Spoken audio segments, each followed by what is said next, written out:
I'd like to welcome everyone to the meeting of the Sullivan County Commission, August 20th, 2026. I invite you all to remain standing to the end of the pledge by Sheriff Cassidy. But first, it is a privilege to recognize Commissioner Cheryl Harvey for our invocation. Thank you, Commissioner. Thank you. Let us pray. Heavenly Father, thank you for your faithfulness. It is with extraordinary gratitude that we come before you this evening, lifting up our beautiful Sullivan County, Tennessee. Lord, we pray for your Holy Spirit to be present here tonight, to guide us with your wisdom and to speak your truth. We pray for a spirit of cooperation and unity, that we will listen well to one another, and we will speak with kindness. And Lord, we pray for comfort, strength, and peace to those in the Millikan University community and the many grieving families who have suffered such a great loss this week. We also pray for those who are currently in the hospital in need of physical healing and your supernatural touch. Thank you, Father God, for helping us now to work together in harmony and purpose. And may you receive all of the honor and glory. In Jesus' name we pray. Amen. Amen. Thank you, Commissioner Harvey. Pledge. I pledge allegiance to the flag of the United States of America and to the republic for which it stands, one nation, under God, indivisible, with liberty and justice for all. When the board opens, please record your presence. And if you wish to address the commission during public comment, we have two sign-in sheets on this round table over here where the gentleman with the camera is. There's two sheets, agenda-related public comment and non-agenda-related public comment. Everyone here is welcome to sign up for either one of them or both.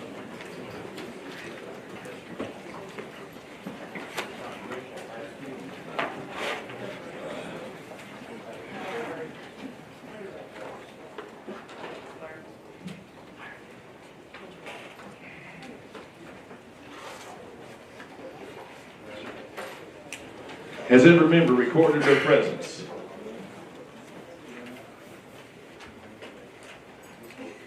Madam Clerk. 21 present, 3 absent. Thank you, Madam Clerk. We have the necessary quorum. Board of Commissioners order business August 20, 2026. Come to order. Our first order is approval of notaries public. Madam Clerk, we have a list of notaries.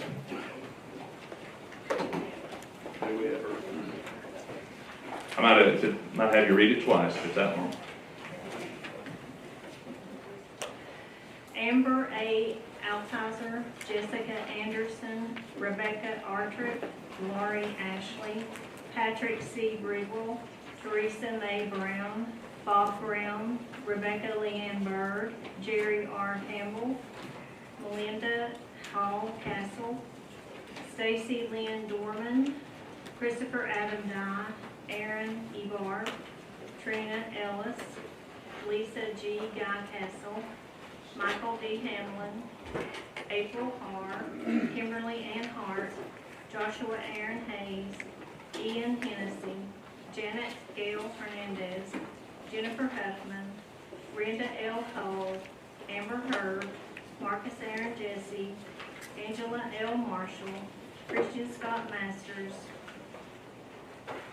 Kay Carol Matheson, Kirsten Elizabeth Maxwell, Andrew O. Madukas, Mary Neville Mitchum, Debbie S. Monk, Christine Morgan, Robin Renee Lowlands, Lindsay B. Mutter, Sherry L. Myers, Tracy Yvonne No, Cheyenne Nowinski, Pamela Osborne, Mudra Patel, Bert Powell III, Brenda L. Riffle, Kimberly Rigsby, D. Lee Robinette, William Joseph Robinette, Jonathan D. Russell, Amelia Claire Rust, William S. Ryder Jr., Tiffany Lynn Rhymes Fox, Wendy Ann Sauls, Hillary Ruth Smith, Rebecca A. Smith, Gregory A. Taylor, Angela Taylor, Shelby H. Tomlinson, Tina Tribbett, Laura Dorothy Ann Vance, Thomas Matthew Warren, Roy Daniel Way, Natalie J. Wells, Joanne Williams, Brian Williams, Kristen Winder. Is that all? That's all, folks. You've heard the list of notaries as presented. Is there any discussion on the list of notaries as presented? Make a motion to approve. Motion to approve by Commissioner Cole, second by Commissioner Cross. Any further discussion? Without objection, when the board opens, please cast your vote on the list of notaries requiring 13 votes for passage.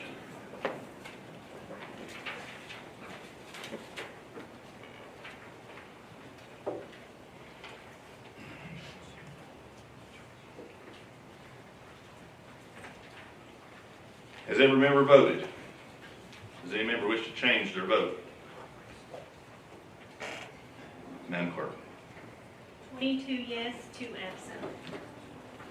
Thank you, Madam Clerk. Having received the necessary majority of the votes cast, the notaries are approved. Next order, approval of minutes of Board of Commissioners of Sullivan County's July 9th, 2026, rezoning hearing, July 16th, 2026, monthly meeting, and July 30th, 2026 special call meeting. Anyone seek recognition? Motion to approve. I have a motion to approve by Commissioner Cole, second by Commissioner Stidham. Any further discussion on the approval of minutes? Without objection, when the board opens, please cast your vote on the approval of minutes requiring 13 votes for passage.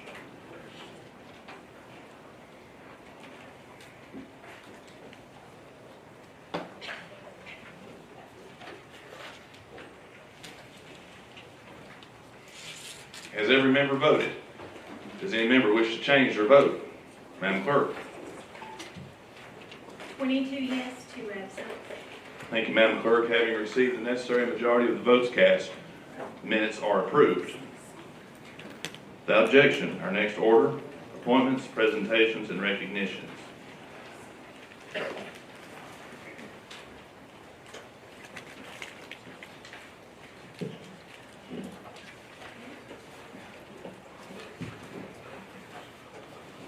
I'll do the appointment utility director, utility district commissioner first. Whereas the Bluntville Utility District Board of Commissioners does hereby certify to the Sullivan County Mayor pursuant to TCA 782-307 that a vacancy has occurred upon said utility board by virtue of the expiration of a term on September 1st, 2026. Whereas the Bluntville District Board of Commissioners further certifies that the nominee Wayne Feathers is qualified and has agreed to serve on the board. Now therefore be it ordained, adjudged, and decreed by Sullivan County Mayor Richard Bimble pursuant to TCA 782-307 that nominee Wayne Feathers shall be appointed to Bluntville Utility District Board of Commissioners.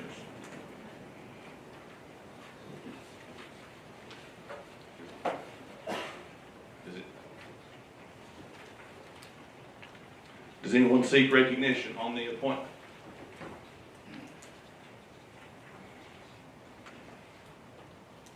Is everything okay?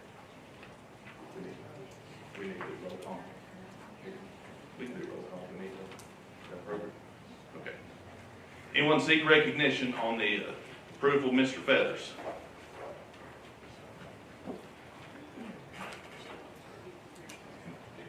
We need a motion. All right, motion to approve. Commissioner Cole made the motion to approve Mr. Feathers' appointment, and second by Commissioner Akers. See how dependent we've become on technology? We're having a computer problem.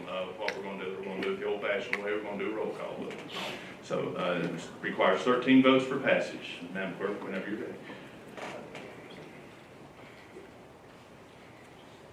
The yes vote approves. Aker, Yes. Calton, Yes. Carr, Yes. Cole, Yes. Crawford, Yes.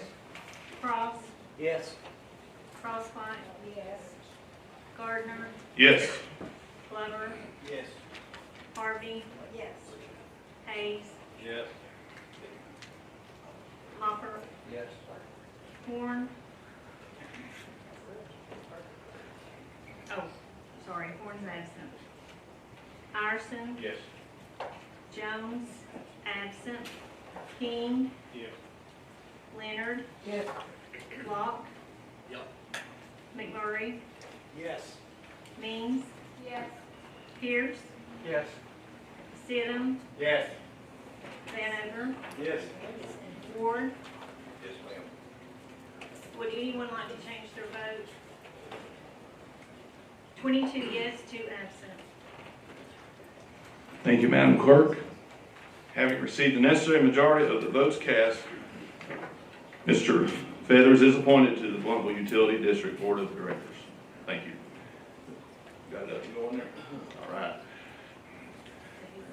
The hero.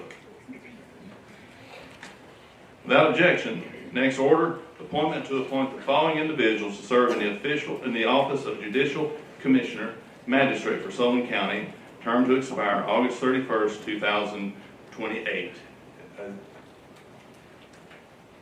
Both cities are together. This is all one resolution. Good deal.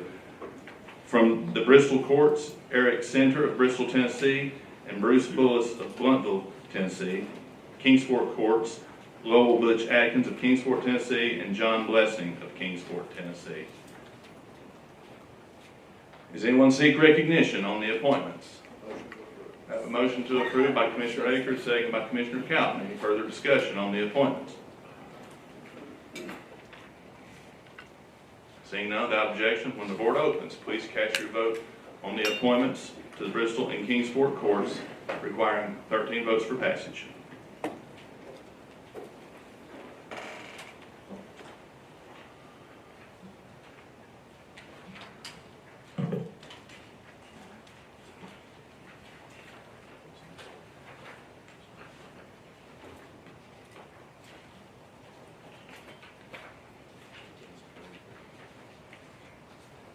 Has every member voted? Does any member wish to change their vote? Madam Clerk.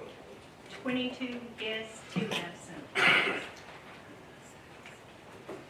Thank you, Madam Clerk. Having received the necessary majority of the votes cast, appointments are approved.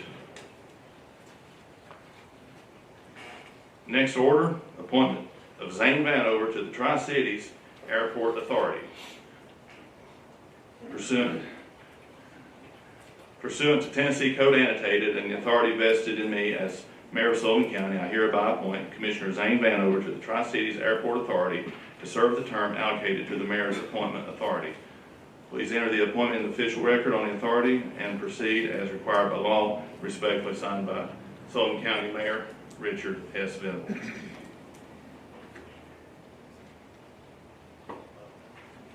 It's just a... We don't need to vote on that. No, we do. We do. Yeah, we do. Yeah. It's an appointment.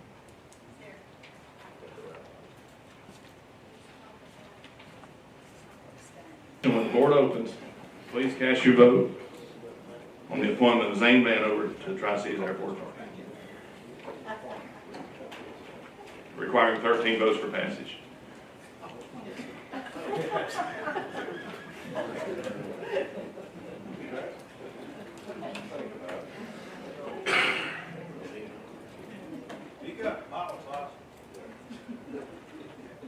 Has every member voted? Has every member voted? Does any member wish to change their vote? Madam Clerk. 22 yes, 2 absent. Thank you, Madam Clerk. Having received the necessary majority of the votes cast, Zane Vanover is appointed to the Tri-Cities Airport Authority. Without objection, next order is reappointments of Jeff Cassidy, Jim Bean, and Darlene Cowton to Sullivan County Emergency Communications District Board. Motion to approve. We have a motion to approve by Commissioner Cole, second by Commissioner Akers. Any further discussion? Without objection, when the board opens, please cast your vote on the reappointment.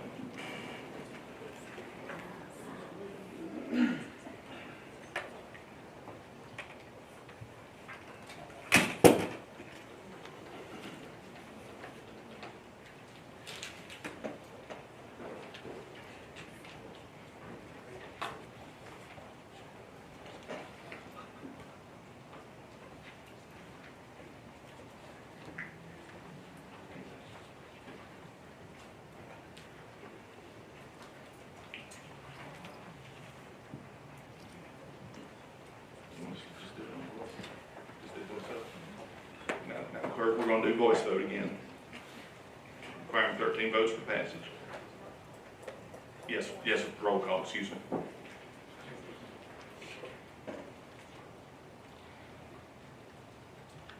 Roll call. Akers, Yes. Calton, Yes. Carr, Yes. Cole, Yes. Crawford, Yes. Cross, Yes. Crosswhite, Yes. Gardner, Yes. Glover, Yes. Harvey, Yes. Hayes, Yes. Hopper, Yes. Horn, absent. Iverson, Yes. Jones, absent. King, Yes. Leonard, Yes. Locke, Yes. McMurray, Yes. Means, Yes. Pierce, Yes. Stidham, Yes. Vanover, Yes. Ford. Yes, ma'am. Would anyone like to change their vote? 22 yes, 2 absent. Thank you, Madam Clerk. Having received the necessary majority of the votes cast, the appointments are approved. Without objection, next order, presentation, Families Free, Sullivan County Anti-Drug Coalition, and Restoration Recovery Agency representatives to provide update on their use of the opioid abatement funds.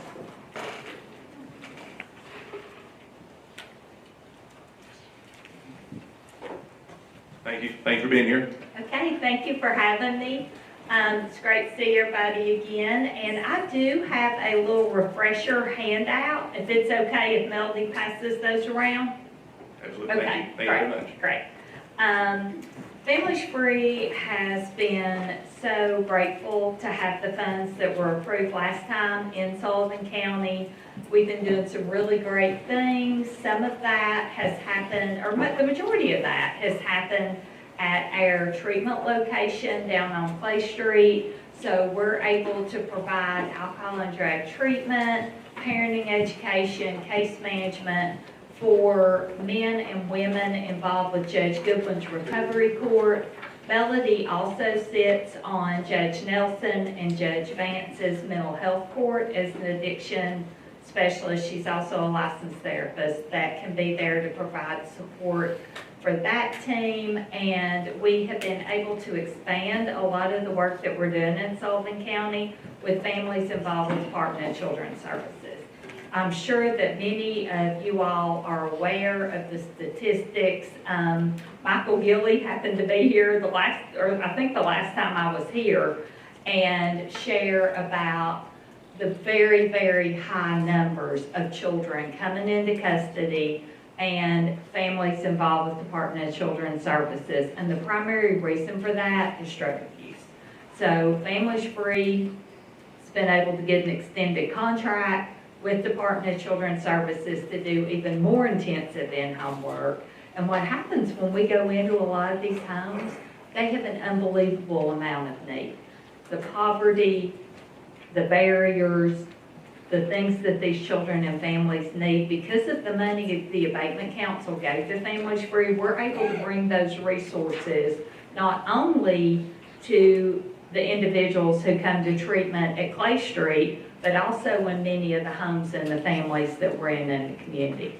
We also provide several classes a week in the Sullivan County Jail, where we're able to work with people very intensely when they re-enter. That's been a big opportunity, as well as to be able to interface at different points in the community, like the health department, other kinds of places where women who are vulnerable, who are experiencing these challenges, often with children, show up.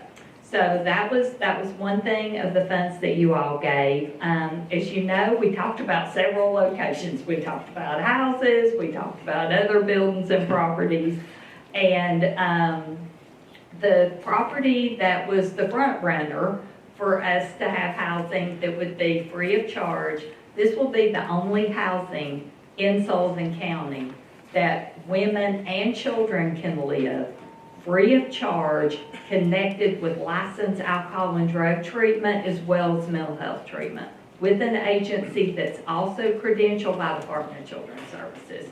So I guess the hunt for a property is still on.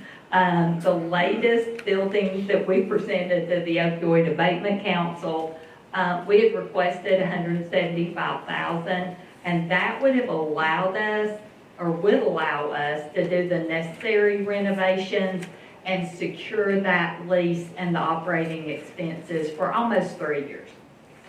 If the commission chooses to grant those funds, that would be a path that we would look at pursuing.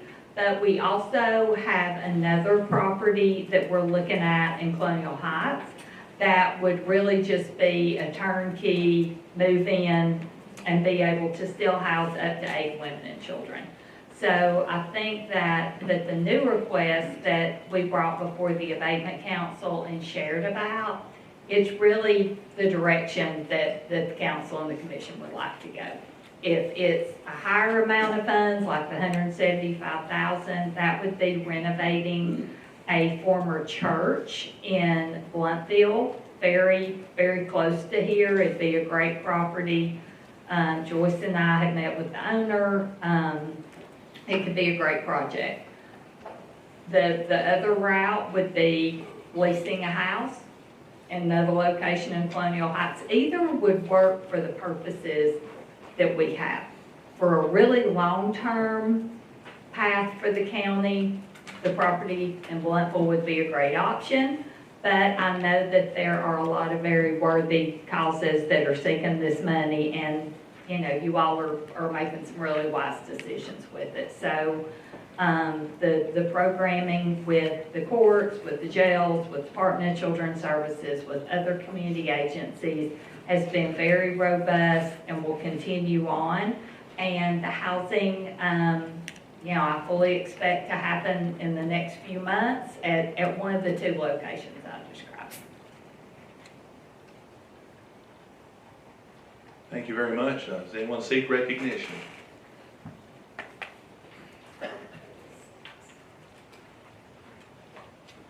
There's 2 of you that you wish to address the commission as well. No. Anyone seek recognition? Any questions, comments? Thank you again for being here. Thank you a lot. Always welcome.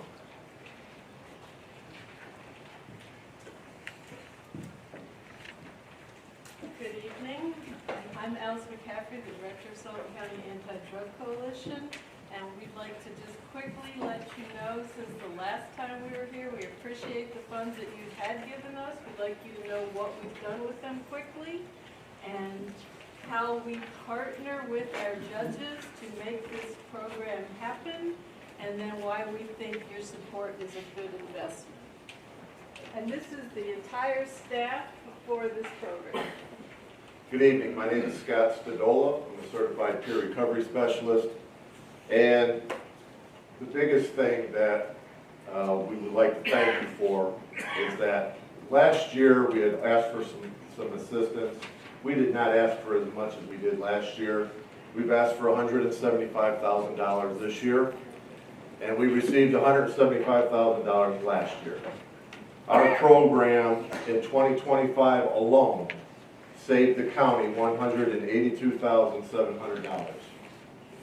That incorporated 4,350 days of incarceration that was spent with individuals on a furlough.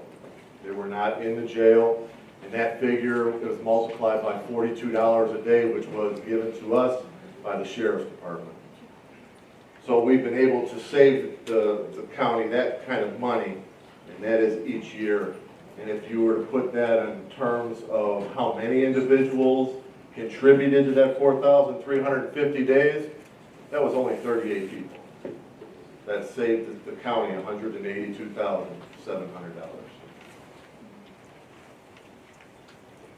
Good evening, everyone. My name is Jeff Noah. I'm the recovery team leader for SCAD. I oversee our intervention programs. And just in case everyone's not familiar, I'd just like to take just a moment just to give you a brief description on how this program actually works. I would consider us more like a hub in an airport or an air traffic controller, where all of these individuals come into a hub, and then we help direct the traffic on where they need to go to get started on this path of recovery. They'll come into us three different ways. Usually the jail kiosk, we have an application that every inmate in Sullivan County Jail, regardless of their gender, age, can send an application for free that comes directly to us. Last year we received a total of 265 applications from the inmates themselves. That tells me that there's a desire to at least sit down and talk about what recovery might look like. In addition to that, we've been able to develop a really good trustworthy relationship with especially the Sessions Court judges. We're available for the Circuit Court judges as well, but they have typically their own programs that they can use, and it's the same type of support that we offer. Last year we received a total of 206 judge referrals from the Sessions Court judges. And I would just quote a couple of them. Judge Conkin was quoted as saying, "The presence of SCAD representative in my court cuts down on delays in getting treatment assistance to the defendants. It can truly be a lifeline." And then also I have a short quote from Judge Teresa Nelson, who says, "We rely heavily on SCAD, an integral part of our ongoing efforts to combat drug addiction in our community." So we have the kiosks, we have the judges or the court referrals, and then we also have our other partnering agencies or area attorneys. And so when they all come to us, we go in and sit down with them. Sheriff Cassidy has been phenomenal about giving us access to private meetings in the jail. We can go in and sit down and do an assessment. From that point, we decide an area of treatment. Is it going to be inpatient? We work with Frontier Health. We work with Creekside. We work with CCS out in Fall Branch. We work with Buffalo Valley down in the middle part of the state. So what type of treatment and what's the best place for them? In addition to treatment, we also look at after treatment, and we try to find a stable recovery housing program for them. One of our best partners is Recovery Resources and also Bridge to Shore, but there are several options in our community now. That area is growing, and we're blessed to have that.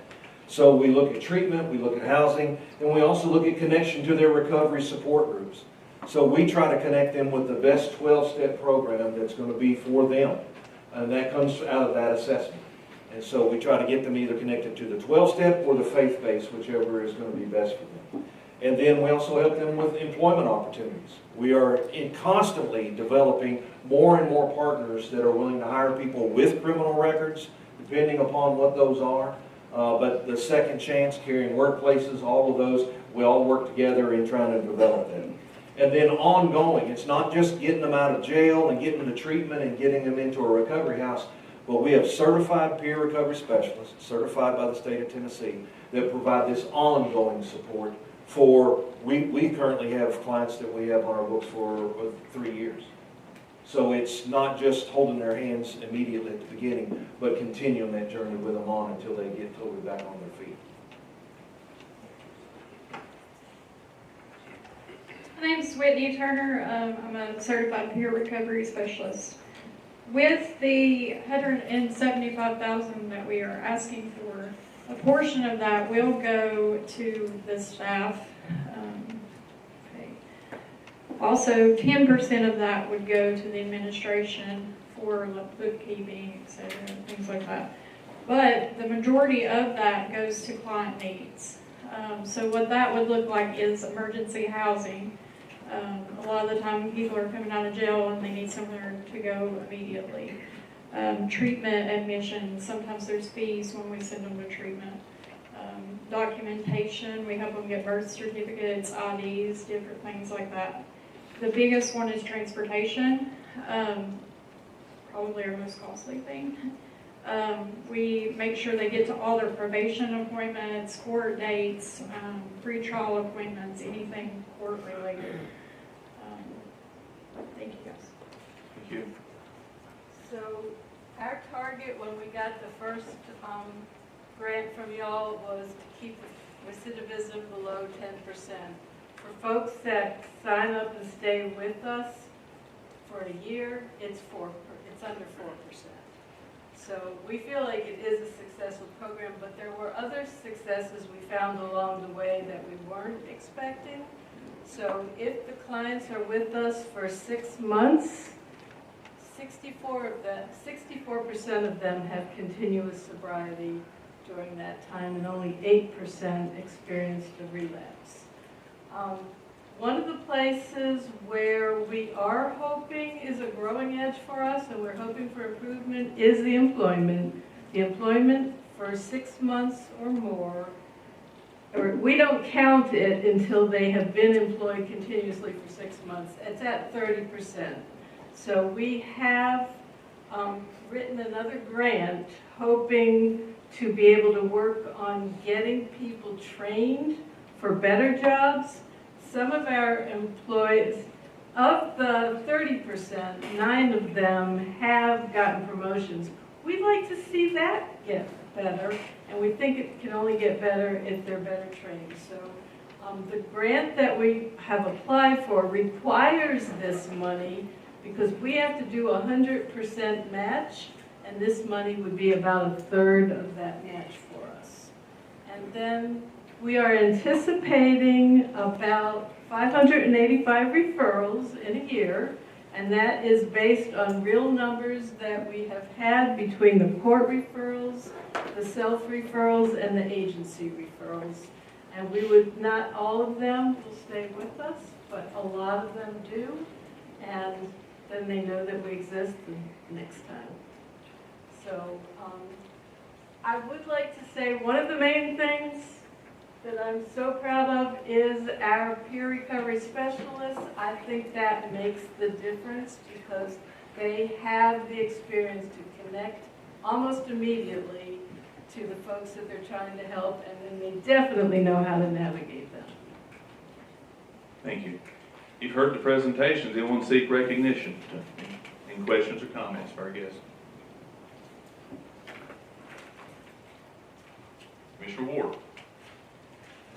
Scott, is our friend here? Yes, sir, there is. Would you like her to speak now, or? Well, I hate to put her on the spot. Okay. I'm so nervous. Welcome. Take your time. You're welcome. Okay, hey, I'm Caitlin. I'm here to speak for the approval of the requested grant for the Sullivan County Anti-Drug Coalition. I've been clean for 2 years and 4 months. I was in active addiction for 7 years, and due to my addiction, I didn't have a relationship with my family or daughter. I was at rock bottom and honestly didn't think I was going to make it out. I was in and out of jail and went to treatment 3 times. The last time I went to jail, I was pregnant and didn't know what was going to happen to me or my baby. But Judge Nelson, Scott, and Whitney with Sullivan County Anti-Drug Coalition and pretrial gave me the opportunity to turn my life around. I completed a 28-day rehab, and from there I went to a Miami house at Bridges Shore. I was there for a little over a year and completed and graduated all the phases. They helped me to live a normal life after addiction. In that program I learned accountability, how to build a support network, and how to be financially responsible. While there, I also completed pretrial and got my license back. Since completing that program, I've continued to work full-time. I completed probation, and I'm a full-time mom. I know I've done the work to get where I'm at today, but without these programs and the amazing people in these programs or guidance,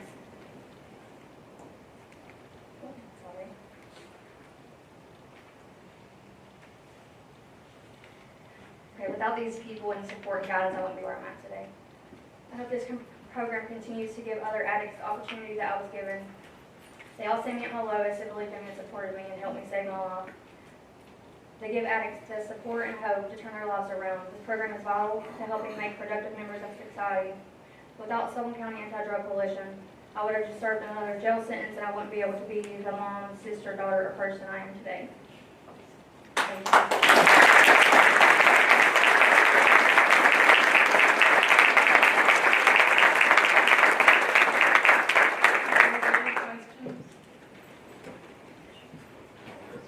Any questions?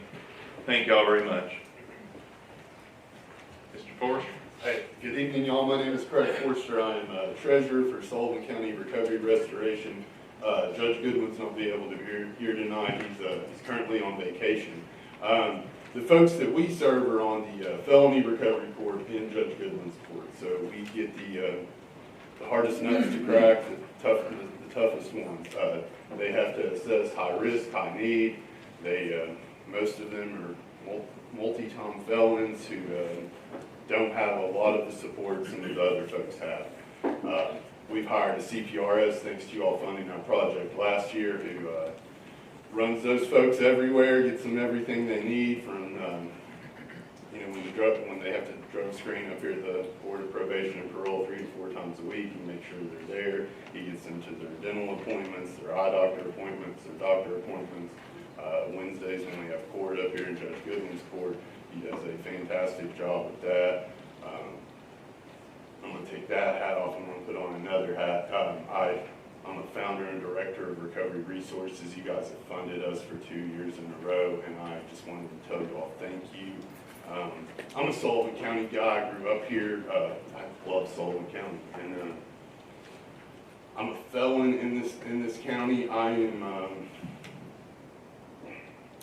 I'm a victim of the opioid epidemic, like through and through. Like I'm the reason we have funds here, and I can't thank you all enough for the way that y'all delegated those funds, the way you supported programs in our community that do great work. I can't speak to the amount of good work that the folks at SCAD and Families Free do. So thank you all for everything you do, and I appreciate y'all very, very much. And thank you for everything you do, sir. Thank you. Anyone have any questions, comments, Mr. Forrester? Thank you. Thank you for being here as always.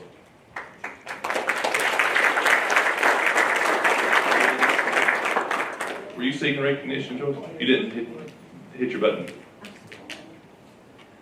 Thank all of them, but on your desk you will find just exactly how much we have spent out of the opioid abatement fund.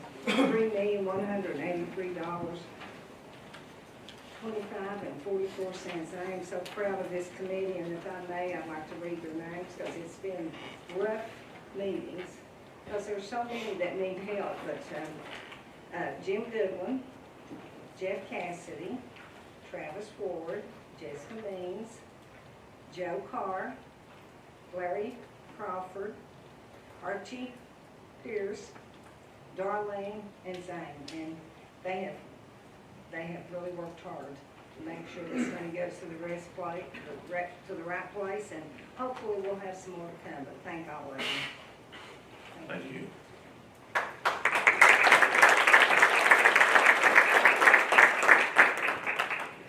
Our next order, I'm going to ask Mayor-elect Zane Vanover to go to the front, and I'd like to invite Mayor Richard Venable to the front.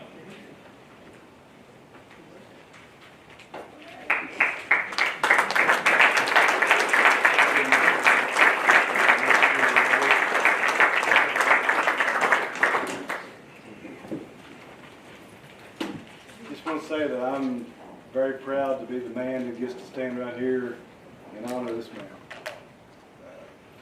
If I can be half the man he's been and do half as good a job this man has done, then I'll be very, very proud of myself. So it's really an honor to do this. So, it's a proclamation in honor and recognition of Richard S. Venable. Whereas Sullivan County Mayor Richard S. Venable has been an important and respected presence in Sullivan County for decades, including 16 years of distinguished service as county mayor, an illustrious chapter in a broader public service career that will regretfully conclude on August 31st, 2026.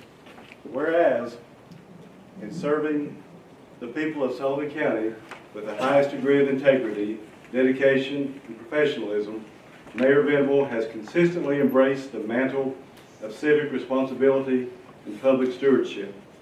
And whereas Mayor Venable is a generous and compassionate member of the community who has made significant contributions to numerous civic, religious, and charitable organizations, and whereas Mayor Venable leaves a legacy of trust and cooperation among the citizens of Sullivan County that transcends geographically, politically, and social boundaries.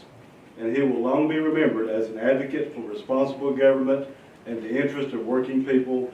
And whereas Richard S. Venable has been a steadfast and influential leader among the decision makers of our time, a gentleman whose talent, wisdom, and energy will seldom be equaled, and whose presence in public service will be greatly missed. And whereas it is fitting and proper that the friends, colleagues, and citizens of Sullivan County honor this outstanding public servant and recognize his many accomplishments and contributions to our county. Now therefore, be it resolved that the Board of Commissioners of Sullivan County, Tennessee, consisting of the 24 members serving during the 2022-2026 term of office, hereby expresses its heartfelt gratitude and appreciation to Mayor Richard S. Venable for his countless services to our citizens and communities, and honors him for his distinguished career in public service. Be it further resolved that the Board extends to Mayor Venable and his family its sincere best wishes for continued success, happiness, and fulfillment in all future endeavors. Be it further declared that August 28, 2026 shall be known and celebrated throughout Sullivan County as Richard S. Venable Day, and all citizens are encouraged to join in recognition and celebration in celebrating his exceptional legacy of service. Congratulations.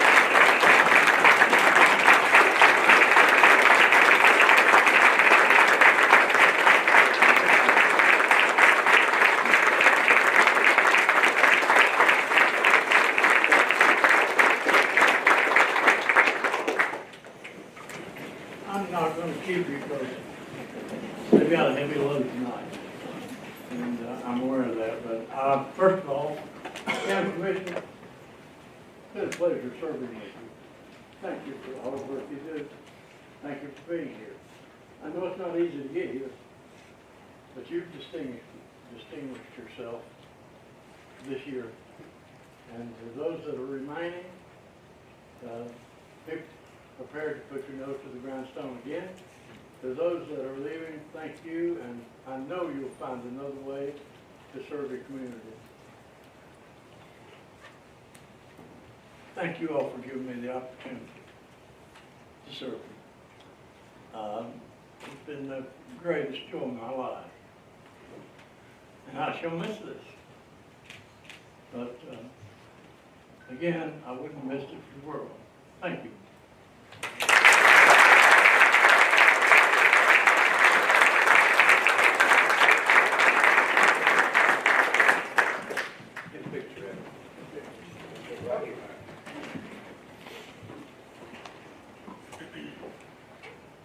I'll take 4, 8, to 10. Now, Mayor Venable, if we could get a little more work out of you, we've got some proclamations we'd actually like for you to present. You thought you were off. Oh. Well done. I'm not sure what order you have them, but they're all there. I'm too choked up to talk, to be honest with you.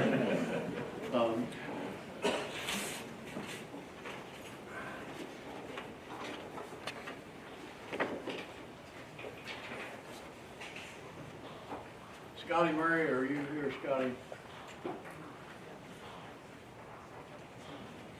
Scotty was probably out fixing your roads, but we will deliver this proclamation to Scotty. Whereas Scott Mary has served the residents of Sullivan County with distinction, integrity, and unwavering dedication through more than 45 years of exemplary service with the Sullivan County Highway Department. Whereas throughout his career, Scotty has worked tirelessly through challenging weather conditions, maintenance operations, and infrastructure demands to help ensure the safety and accessibility and connectivity of Sullivan County's roadways and communities. And whereas since assuming the role of Highway Commissioner in 2018, Scotty has led continuous improvements in the Highway Department's delivery of public service, emphasizing road improvements, paving projects, and prompt responses to hazardous weather events and removal of dangerous debris. Whereas Scotty's cooperative service and commitment to partnership have strengthened the Highway Department collaborative efforts with other local governments, agencies, and county departments, resulting in numerous successful projects that have benefited the citizens of Sullivan County. And whereas Scotty has been a valued member of the Sullivan County Financial Management Committee, contributing his knowledge, his experience, and sound judgment to the county's financial stewardship.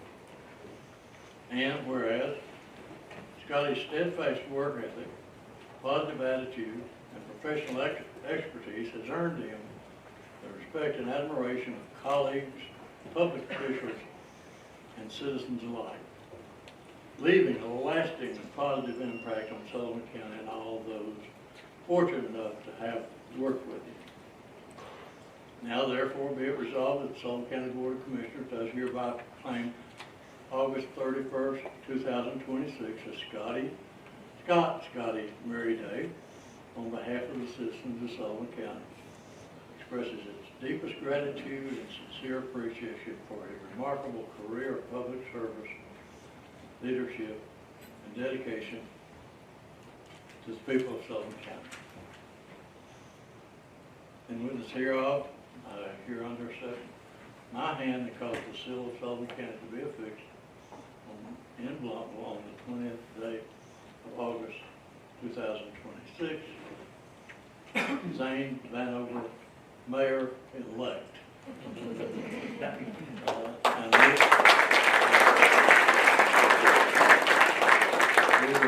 we'll make sure that that's delivered to Scotty. He's been a wonderful public service servant.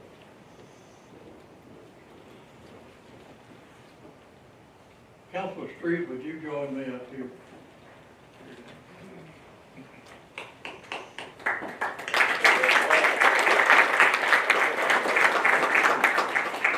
This is a particular pleasure of mine because I've always valued Dan as a great friend.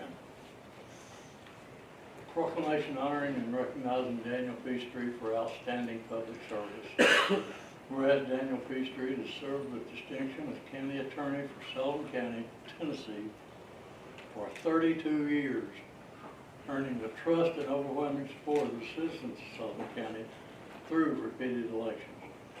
Whereas through his tenure, Mr. Street has provided exceptional legal counsel, guided Sullivan County through complex legal matters, and safeguarded the public interest with unwavering integrity, professionalism, and dedication. Whereas his steadfast commitment to the rule of law and his support of county government operations have profoundly benefited citizens of Sullivan County and strengthened them the effective administration of local government. Whereas Mr. Street is deserving of special recognition for his tireless work ethic, sound judgment, wise counsel, and enduring commitment to justice, all of which have set the standard of excellence in public service. Now therefore be it proclaimed that the Board of Commissioners of Sullivan County, Tennessee hereby honors and recognizes Daniel P. Street for his outstanding service, dedication, and contributions to the citizens and communities of Sullivan County. Be it further proclaimed that this county commission, which Mr. Street has so faithfully and skillfully advised through 8 4-year terms, extends its sincere gratitude and best wishes for him and his family for continued happiness, success, and fulfillment of all their endeavors. Be it further declared that August 21st, 2021 shall be observed and celebrated throughout Sullivan County as Daniel P. Street Day in recognition of his exemplary public service and lasting legacy. And witness wherefore I once hereunder set my hand and cause the seal of Sullivan County, Tennessee to be affixed in Louisville on this 20th day of August 2026, signed by Zane Vanover, Mayor-elect. Dan, I can't find the words to tell you how much you have guided me and guided this commission over the years. And I know your family's proud of you, and we are equally proud of you. And we wish you the best. You've got a lot of life before you, and we wish you the best in doing that. Well, thank you. It's been an honor.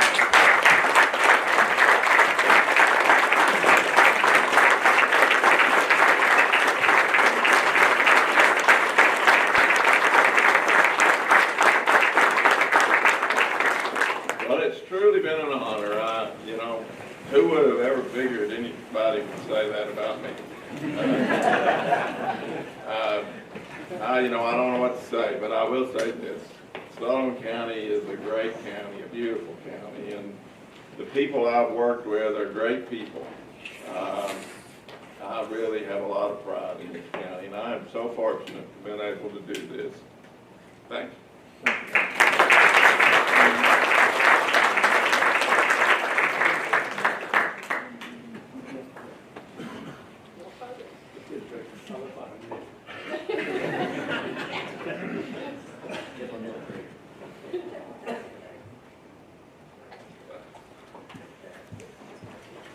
We have one more, and it's very important. Is Jim Montgomery here? Jim faithfully comes most times. He might have found out we were doing this. But if he's not, I hope I will deliver this personally to him. He's such a great guy. Proclamation honoring and recognizing James Jim Montgomery. Whereas James Jim Montgomery has served the residents of Sullivan County with a distinction, integrity, and unwavering dedication through more than 46 years of exemplary service with the Sullivan County Highway Department. And whereas since beginning his career on January 2nd, 1980, last millennium, Jim has worked tirelessly through challenging weather conditions, maintenance operations, and infrastructure demands to help ensure the safety, accessibility, and connectivity of Sullivan County roadways and communities. Whereas Jim's steadfast work ethic, positive attitude, and professional expertise have earned the respect and admiration of his colleagues and the citizens he has faithfully served, leaving a lasting and positive impact on Sullivan County. And whereas his commitment to public service is exemplified by high standards of dedication and professionalism, and has contributed significantly to the quality of life enjoyed by the residents of Sullivan County. Now therefore be it resolved that the Sullivan County Board of Commissioners do hereby proclaim August 31st, 2026 as Jim Montgomery Day. And on behalf of the citizens of Sullivan County, expresses its deepest gratitude and sincere appreciation for his remarkable career of public service and dedication to the people of this county. In witness whereof, I have hereunder set my hand and cause the seal of Sullivan County, Tennessee, to be affixed in Bluntville on this 20th day of August, 2026. Zane Vanover, Sullivan County Mayor-elect. So I will pass on your thanks to Jim, a wonderful man who sacrificed much and came to work when it wasn't easy. 42 years of service. We will miss Jim, we'll miss Scotty, and certainly miss Dan Street. But fortunately, here in Sullivan County, we have people who will step up and reflect your values and your ambitions and your goals for Sullivan County and its citizens. And again, thank you for letting me serve you. And I'll never forget your kindnesses to me. Thank you. And Mayor Venable? I can't go. Not yet.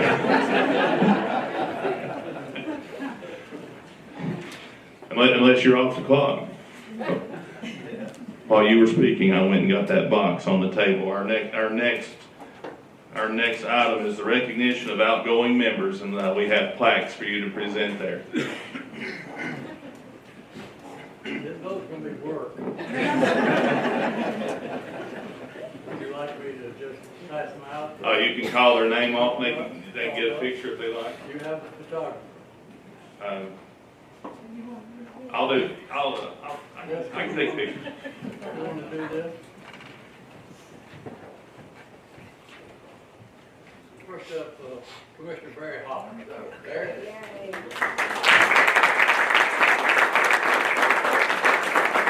is the man on their desk, and Barry has stepped in. This is the second time Second time, yes. to fill a seat, and he has done it with distinction and good humor. He gave me a clock one time so that we could time public service. Exactly. Sir, it's been a pleasure to participate. Citizens of this community, anytime you have an opportunity to be a part of the decision-making in the community, a chance to be with people like our outgoing mayor and our new mayor, it would be a great pleasure and an honor for you to do so. Thank you, sir.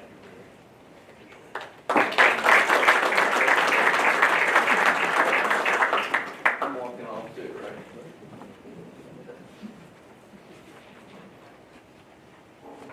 Thank you, dear. Joe McMurray, District 9. He'll be right back. He'll be right back, we'll do him later. Okay. Hear me better? Yep.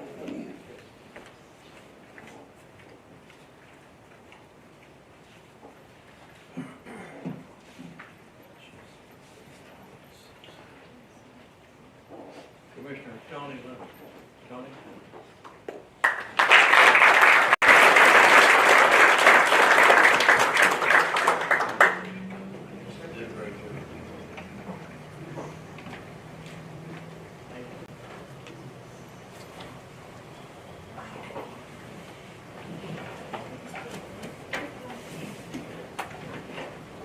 Mr. Daniel Horns. Daniel, here's the message. I will say that Daniel has given greatly to the commission when he could. Great young man. I wish him well. We will deliver this back to him. Gary Stidham.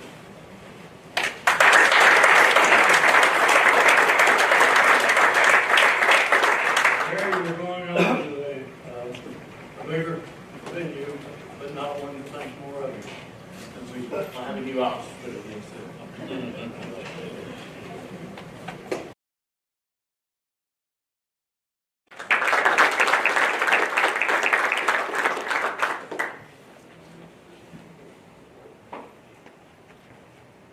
Miss Darlene Kettering, Calton.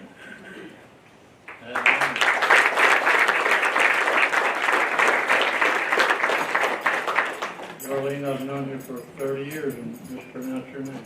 You're right. You've got Cooper with you. Thank you, dear, for your service to Sullivan County. We've loved having you, and we know you'll do something else for us.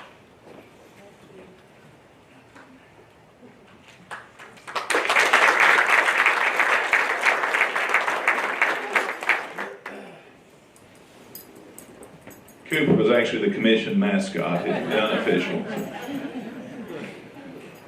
Mayor Zane Van Oak.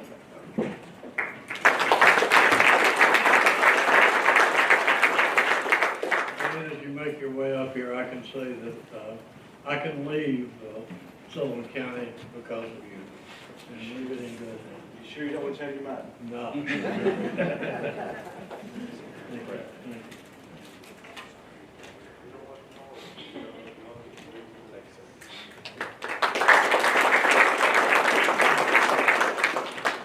Joe, I'll put you down here somewhere. Oh, okay. Well, let me get my picture taken. Yeah. Won't do you any good in the next campaign. So thank you for your service and dedication to Sullivan County and your dedication to the community.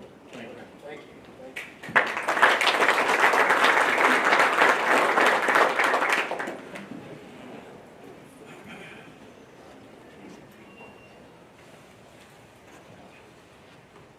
Commissioner Jessica Means.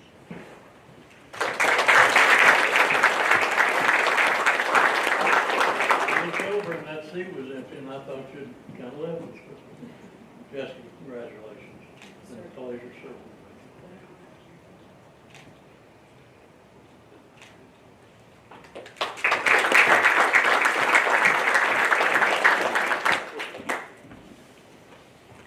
Commissioner Herschel Glover.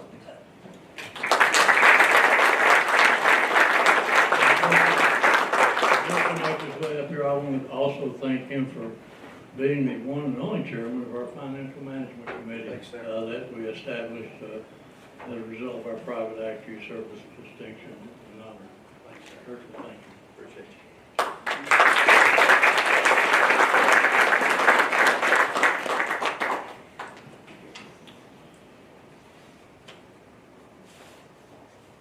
Commissioner David Hayes, short trip, David. David has done a wonderful job for us and has started his own business, and we wish him well in that. Appreciate your service.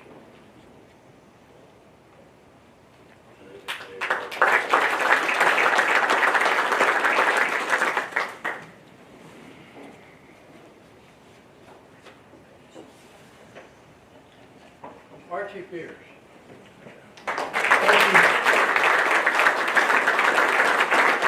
Archie has the distinction of having been here twice, and he's a couple of days my senior, but can't thank him enough for coming back and running to serve the people of Sullivan County. Archie, many years of service, and thank you.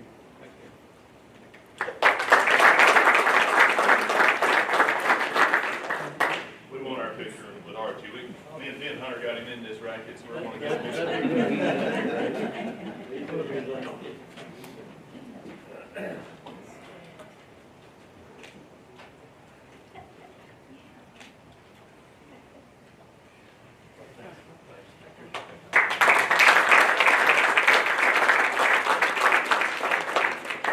Ms. Cheryl Harvey.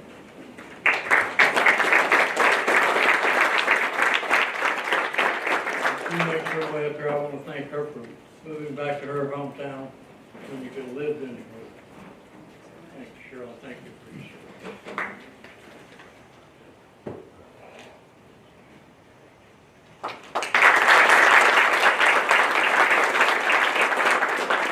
I believe that's all, and we will get Daniels to him. John, you got anything else for me to do? I can tap Daniels. I should have given you these as you came up, but I'll leave them here and to get your plaques on safe and sound. So this is me signing off.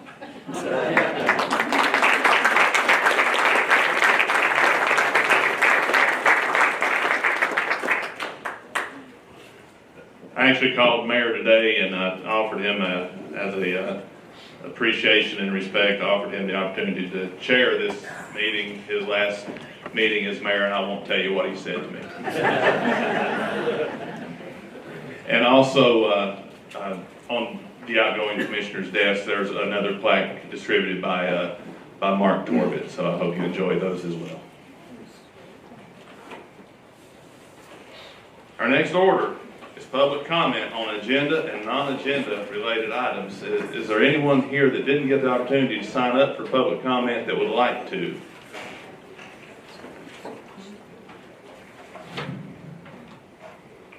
While we're getting that squared away, I'm going to go ahead and read our rules of public comment.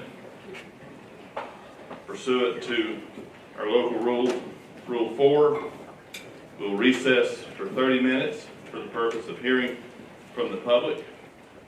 Each speaker is requested to state their name and address for the clerk's electronic record. Though this is not question answer, clarifying questions may be permitted. No speaker can transfer or yield time to another speaker. Thank you very much. Each speaker will be allotted 3 minutes uninterrupted and is asked to direct all comments to the chair of the body and not the members. At the end of the 3 minutes, I will let you know, and I'll ask that you make your final statements.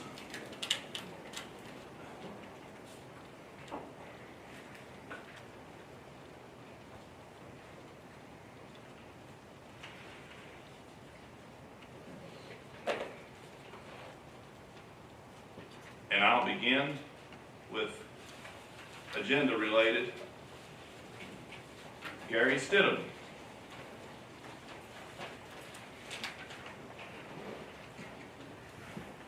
Oh, I thought she was going to the well, sir. Excuse me. Go ahead, sir. No, Mr. Chairman, I'll just do this from my desk. Tonight I'm speaking about item 12, surveillance cameras, or better known as flock cameras. One thing I want to point out about this had nothing to do with the sheriff's department. Our sheriff's department and our sheriff are top-notch, most professional organization you're going to find anywhere. The sheriff has decided to go ahead and disable those cameras. They're not being used anymore. No one else can use those cameras or the feed from them. So at this time, we're going to withdraw this resolution. The other question was about whether this could be put on a referendum, and it can. And one of the reasons why, in a constitutional local government, which Sullivan County has, the only referendums that can be held according to state law are for sales tax, and I even hate even saying this one in this room, a wheel tax, annexation by cities, general obligation bonds, liquor by the drink, wine sales, and grocery stores. So tonight there'll be no discussion on this. It'll basically, when it comes up, it'll be just withdrawn and move on. Thank you, Mr. Chairman. Thank you, Commissioner Stidham. Caitlin, forgive me if I mispronounce your name. I mispronounced 8 out of 10. Caitlin Colson. Sir, that was Caitlin that spoke earlier with... Oh, okay, thank you. Thank you very much. Craig Forrester, you wish to address the commission again? No, sir. Thank you. Pam Hebert. Welcome. Thank you. Thank you, and I appreciate the opportunity to speak tonight. I am Pam Hebert, and I live at 212 Exeter Lane, Blumpville, and I serve on the board of the Sullivan County Historical Preservation Association. It's a long one, and I've been on that board for 25 years. Currently, I serve as treasurer. And I'm not here asking for money for the Historical Association. I'm here to remind everyone here that when the plan was developed for the hotel motel tax, and it was initiated in 2020, it was to promote tourism by helping the county fund the historic buildings that it owns in downtown Blumpville. I want you to think of what our town would look like without Anderson Townhouse and Blizzard Museum and the Rutledge House and Community Center, the Sheriff's Home and Jail, and that was designed almost 20 years ago to be a welcome center, and the jewel of our downtown Blumpville, the Deary Inn, and all the dependency buildings out back in the park on the property. These historic buildings are what make Blumpville unique. It is what's bringing tourists into our town. We can actually show people what history looks like instead of them reading it out of a book. For those who have not seen the inn lately, you're missing out. It's beautiful. A small group of volunteers has been responsible for furnishing the buildings and opening them for tours. But the county is responsible for maintaining them, and doing that with 200-plus-year-old buildings that need a lot of care is a tough thing to do. What I don't understand is why the tourism money collected in Sullivan County is not used for that purpose. When property taxes and sales taxes are collected, do we send that money out to other counties for them to use for their budgets? I don't think so. When every county has the ability to collect the same taxes that we do, why are we giving our resources to 4 other counties? I don't have a problem with contributing to NETA, but it appears to me at this time that we are funding them. I think the fact that Kingsport and Bristol have their own hotel motel tax at a higher rate than what the county is, and that's where all the hotels are, that you are doing the citizens of Sullivan County a major injustice by not using these tax dollars for Sullivan County. What I really want to know is, and hope someone can tell me, where the more than $1 million that's been collected in the last 3 years has gone. And I appreciate that tonight Joyce is here trying to help us with this issue, and I hope you will support her. Thank you. Thank you very much.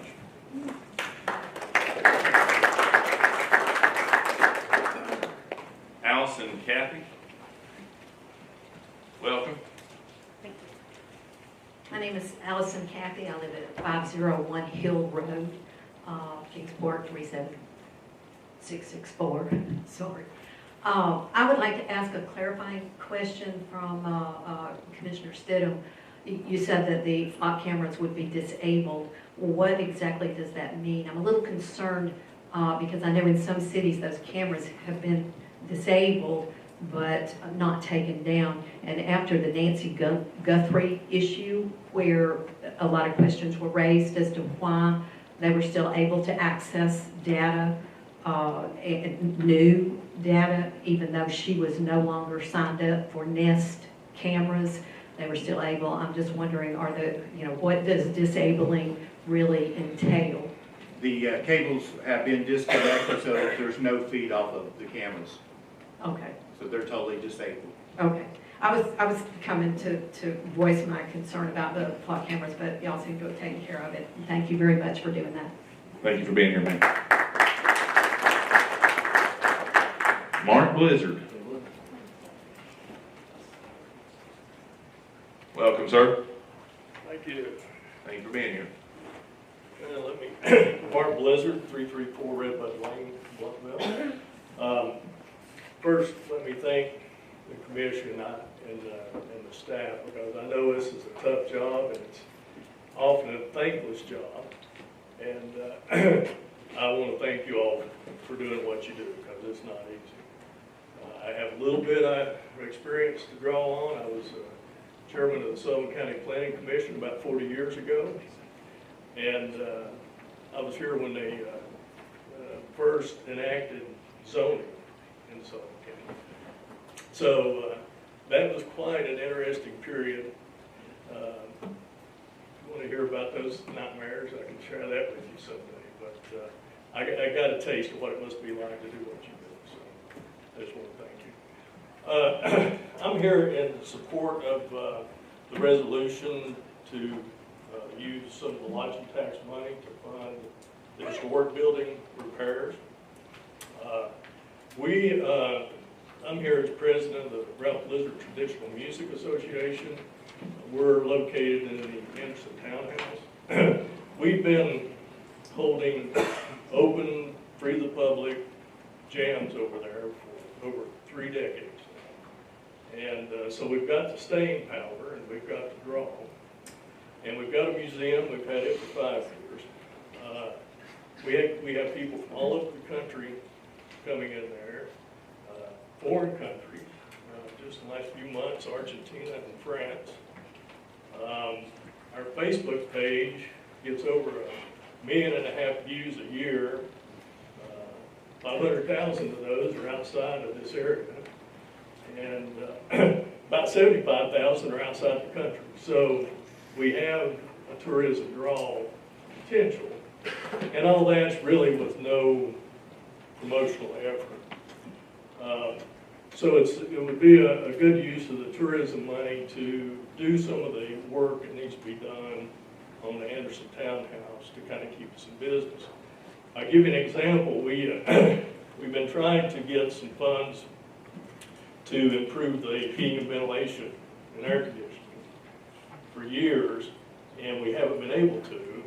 And people at our gym started having to leave early because they were getting respiratory problems, sore throats, and so they come, play an hour or two, and then leave because of those problems. Well, now we found out that there's mold in the Anderson Townhouse, so it has been closed.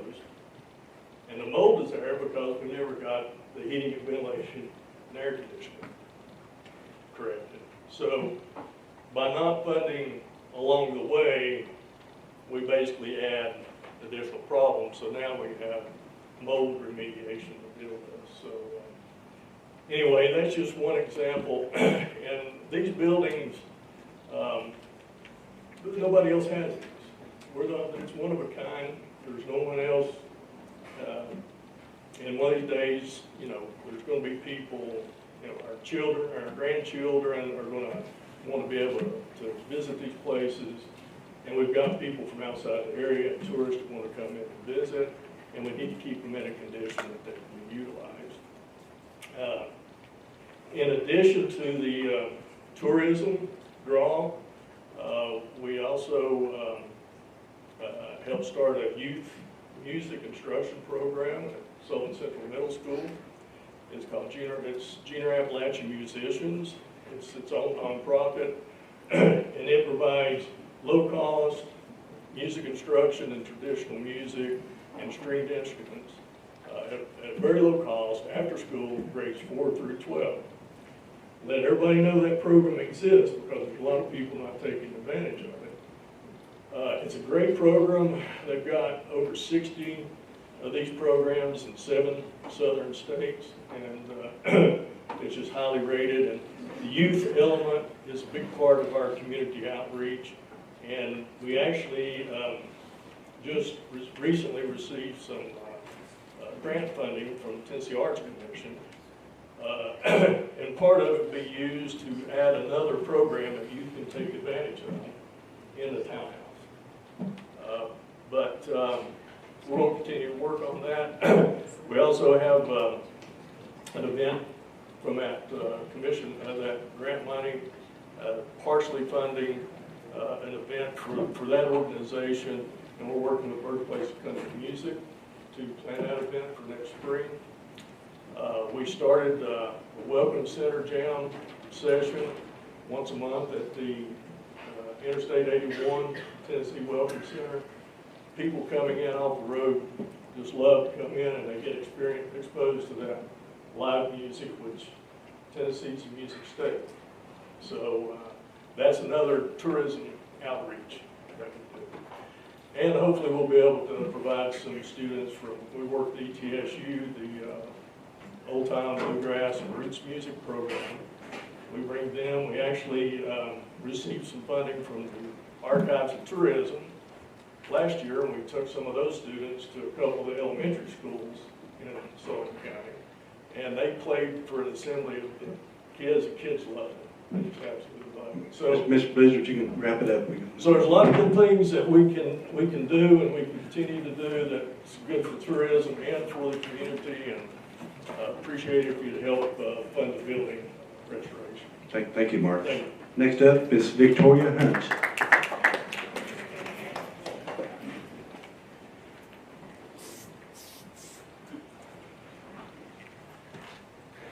Welcome. Hello. After last time, y'all never know what I'm gonna look like when I come in here. My name is Victoria Hunt. I live at 4257 Rockhold Road.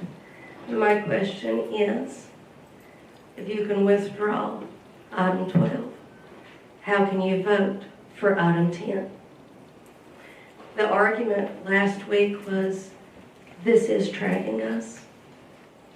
We don't need flock cameras. But when you get these, the first screen that pops up, brand new phone, what is it? Terms of service and agreement. If you read that contract, if you don't read that contract, that's on you. But you are agreeing to what they can follow on you. And as far as that is confirmed for item 12, just because I agreed to those items on that contract does not mean I give the federal government and Sullivan County Sheriff's Department the authorization to get into my phone. I've read over item 10. It's very vague. It doesn't tell me what warrants them to get my information. Is it a warrant? Is it because I'm arrested? What is it? It doesn't tell me what information they can obtain. Is it just pictures? Is it text messages also? I don't know. So before you vote on item number 10, you also need to be more specific. On a personal note, to all of you that are leaving, I wish you the best on all your endeavors. Many of you will be missed. And Dwight, I'm sorry. I'm going to start blowing your phone up more now. Thank you. Thank you. Without objection, that brings us to the end of agenda-related items. And next order is non-agenda-related items. Invite Christy Burke. Welcome. Welcome.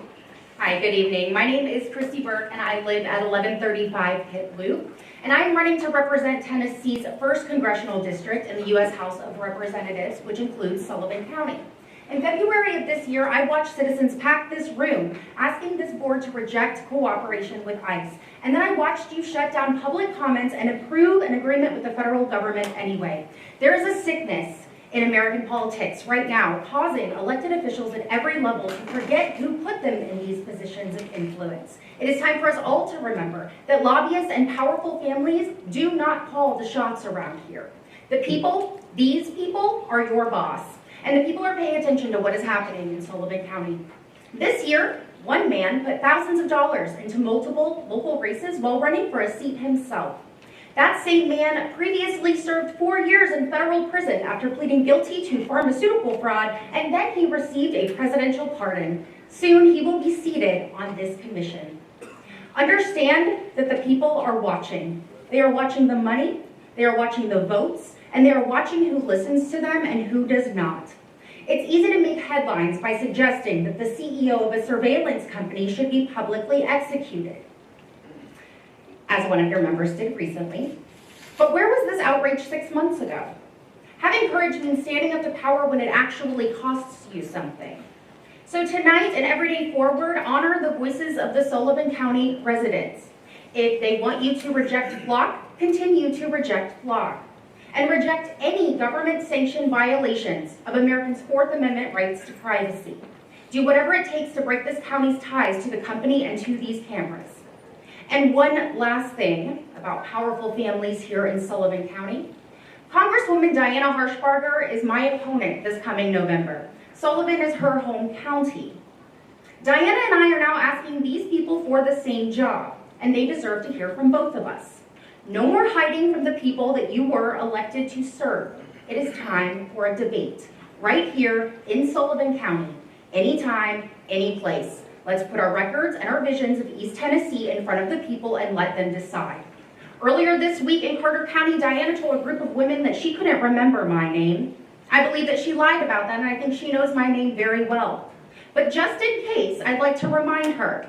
My name is Christy Burke, and on November 3rd, I am coming for her seat because I believe that our neighbors in Sullivan County and all across the congressional district have had enough.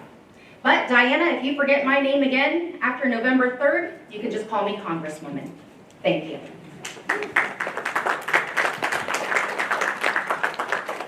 Jay Baldoff.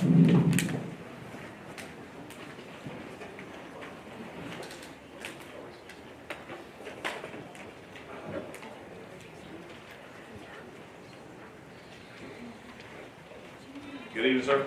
Good evening. Jay Baldoff, 449 Lakeshore Road. Wow. Following that one. About a year ago, your commission led a coalition of county and cities to bring an airline into Tri-Cities Airport. that was Breeze Airways. And it was determined that you needed to subsidize Breeze Airways. And the subsidy that you guys did was $10,000 a month from Sullivan County. And together with the other 7 counties and cities, you subsidized them to the tune of $1 million a year for 2 years.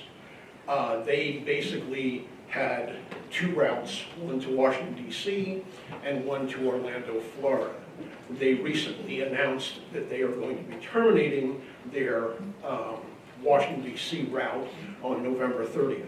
So it did not last a year. I Googled stuff and saw that because of the agreement and the way it was signed, that the Washington route does not have to be paid for next year, so you can get the money back. What I would like to see is John Rose, who was the CEO of Bridge, brought in here and explain what he plans to do with the money next year, because I think Breeze Airways has violated their agreement by canceling this, and that Sullivan County and the other counties and cities should basically not have to commit to pay Breeze Airways next year because they're not living up to their commitment in Tri-Cities Airport. And I want to personally applaud you for the fact that you're trying to do economic growth to this community and to the airport. But economic growth is a double-edged sword. You have to be very careful on what you're wishing for. When I first moved to Orange County, California in 1987, we had 3 airports, and I did a lot of business travel for the company I worked for, McDonnell Douglas. We had LAX, which was a nightmare, and we had Orange County and Burbank, which were small airports.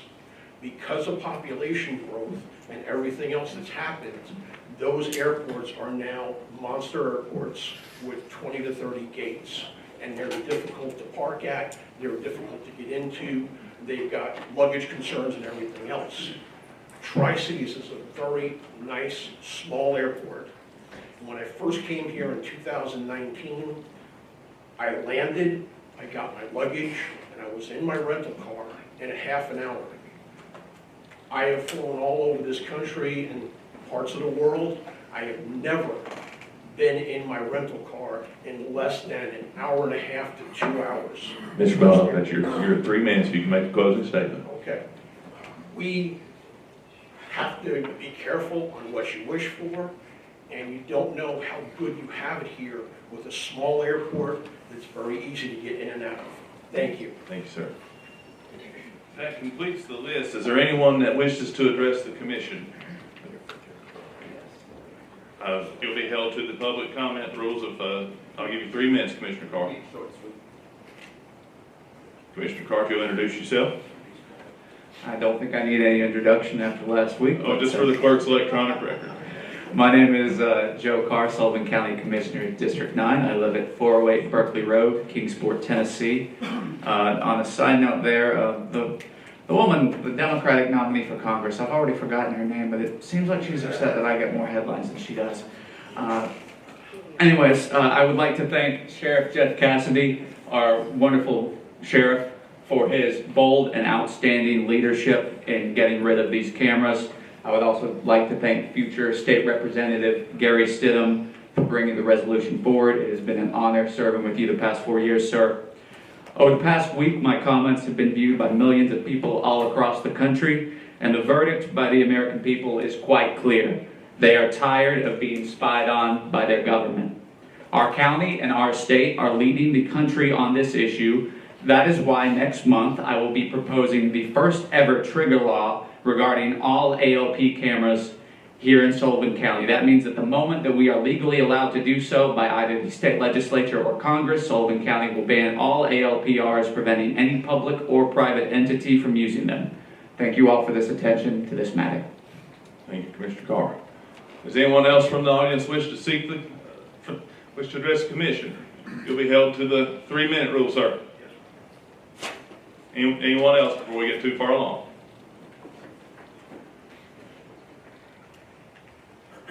Just now recognized you. sorry. I'm Ken Austin, 2978 Highland Road, Bonneville, Tennessee. I just wanted to congratulate the winners of the last election and commend those that served and those that participated. And a bit of good news that I have. Well, one thing about the election, we had a couple of scary instances. One over here in Bonneville, a little lady come through and jumped the curb and drove between the tents and went straight in and loaded. Wasn't nothing gonna stop her from voting. She did a good job.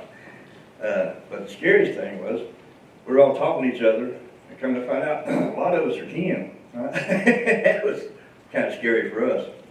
But that's some good news. I belong to Pipefitters Local 538 in Johnson City. We're part of the UA, which has 410,000 members in the U.S. and Canada, and over 2,100 signatory businesses.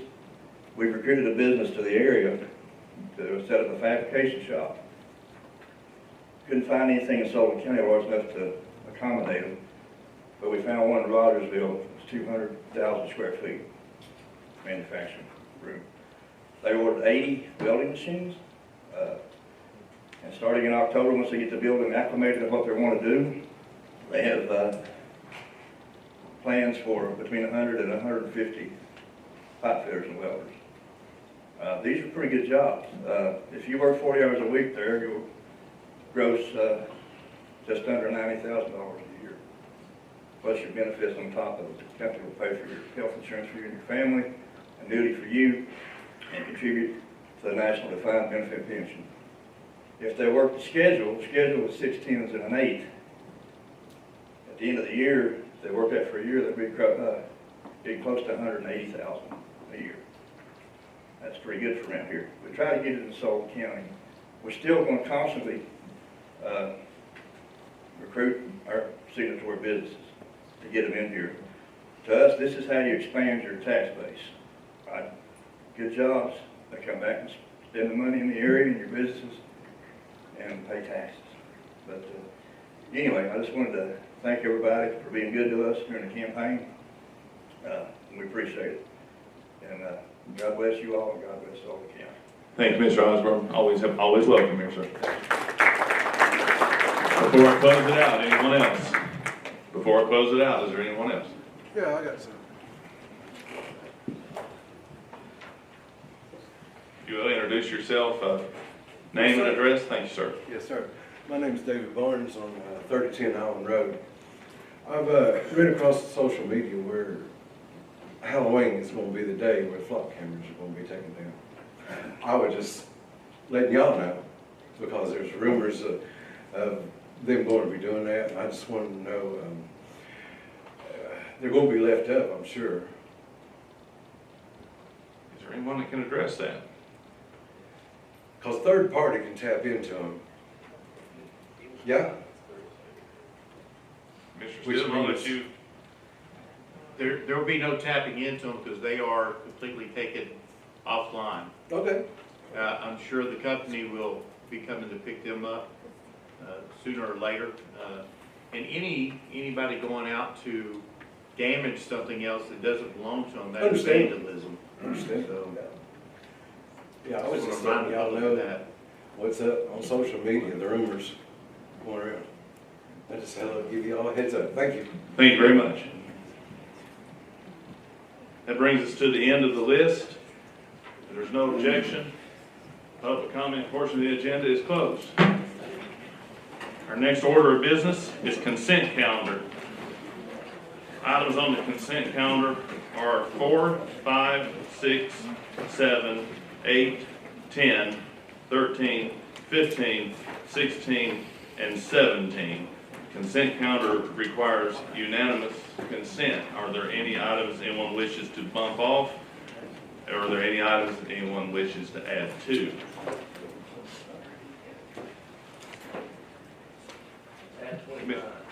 Commissioner Crosswhite? Thank you, Chairman. I've got 19, 20, 21, 22, 23, 24, 25, 26, 27, and 28. These are all for the school department. They are either budget transfers or grants that have no matching money or reimbursements. I'd like to put this on, this is the first time we've seen it, I'd like to put this on the consent calendar unless you all want to hear it all. None of them are new money or matching funds. They're all reimbursements as well. Or matching funds, or matching funds, or reimbursements. Is there any objection to adding these items to the consent calendar? For the clerk's electronic records, if we could read those one more time. The numbers again, 19, 20, 21, 22, 23, 24, 25, 26, 27, and 28. Is there any objection? No objection. 19 through 28 are added. Does anyone else seek recognition? 29, 30. Commissioner Locke moves 29 and 30 to the consent calendar. What are those, sir? That's a transfer from school board, out, sheriff's office. And, it's a budget transfer. So it's just a grant, no new matching funding. So those are, On number 30. so those are, one's a transfer and one's a grant. There's no new money. Anyone object to 29 and 30 being added to the consent calendar? Got those. Entertain, Commissioner King. 31, that's transferring money to our insurance fund. We ran low on funds this year, and we're having $605,550 which is a transfer. Transferring from one line to the other. Anyone have any objection to item 31? 31 being added to the consent calendar. I've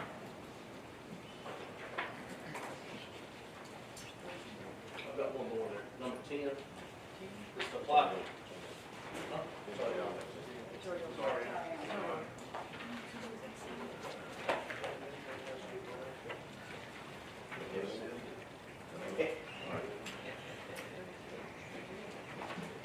If you could read those, Madam Clerk, and we can make sure we got them all. Consent agenda, items 4, 5, 6, 7, 8, 10, 13, 15, 16, 17, 19, 20, 21, 22, 23, 24, 25, 26, 27, 28, 29, 30, and 31. Is there, entertain a motion for the consent calendar? Motion to approve consent calendar by Commissioner Akers, second by Commissioner Cowton. Any further discussion on consent calendar requiring unanimous consent? When the board opens, please cast your vote.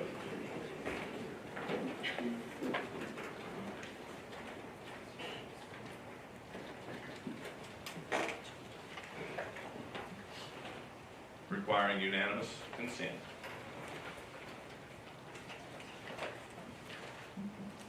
Has every member voted? Has any member wish to change their vote? Madam Clerk. 22 yes, 2 absent. Thank you, Madam Clerk. Having received the necessary majority of the votes cast, the consent calendar is approved. Next order, review of resolutions under old business. Commissioner Ward. Never mind. Take care of old business first. If you'll hit your button again, Mr. Stidham, item number 1. Thank you, Mr. Chairman. This resolution is going to be rolled into September, and the new sponsor of it will be Joe Carr. Thank you, Commissioner Stidham. Sponsor defers item number 1 to the September calendar. All right. Okay. All right, fellas. Which one's next? Is it item 2? Recognize Commissioner Crosswhite on item number 2. All those on the consent, it's been hard to keep up with. Commissioner Crosswhite. Thank you, Chairman. like to put this on consent too, because it's not any taxpayer money. We've already approved the consent I calendar. tried, guys, okay. This money, this $100,000, like, everyone had this list that, wrong list. It's over $130,000. We did have Steve Wilson come in. He's an architect. He did a professional assessment to someplace. But it's going to take $130,000 just to fix the things that aren't really covered in the Anderson house. I think Mr.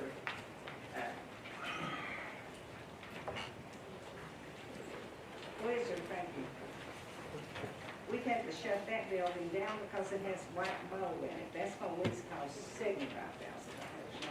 So there is a grant coming up. I think it is on consent. We're going to need every bit of that. So we need the full 130, and I would appreciate your vote. Let's keep these buildings. Let's keep them for our future, for our children.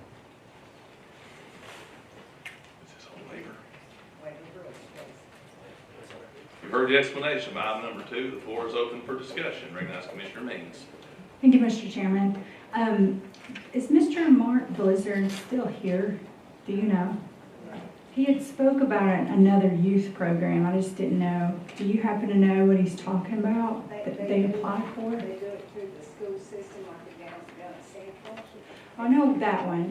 One of my sons was involved in that one. I just didn't know he had mentioned another type of program, and I just thought I'd ask if he He's knew. applying to a grant to the Commission of Arts Yes. to help get more kids to get different instruments, and we can call him more time. He's just out there applying for the grant. Okay.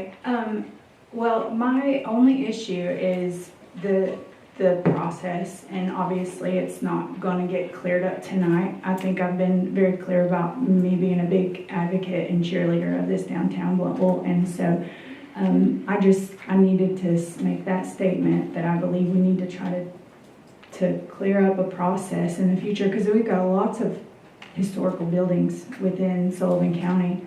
And I got an email from a constituent asking about Netherland End, and yeah, so I think this is a good first step. But I also would like to I don't know if this is in the works. You might know this, or some of the folks you've been involved in. Thank you for what you've been doing, Pam, and all the things y'all been doing over the years.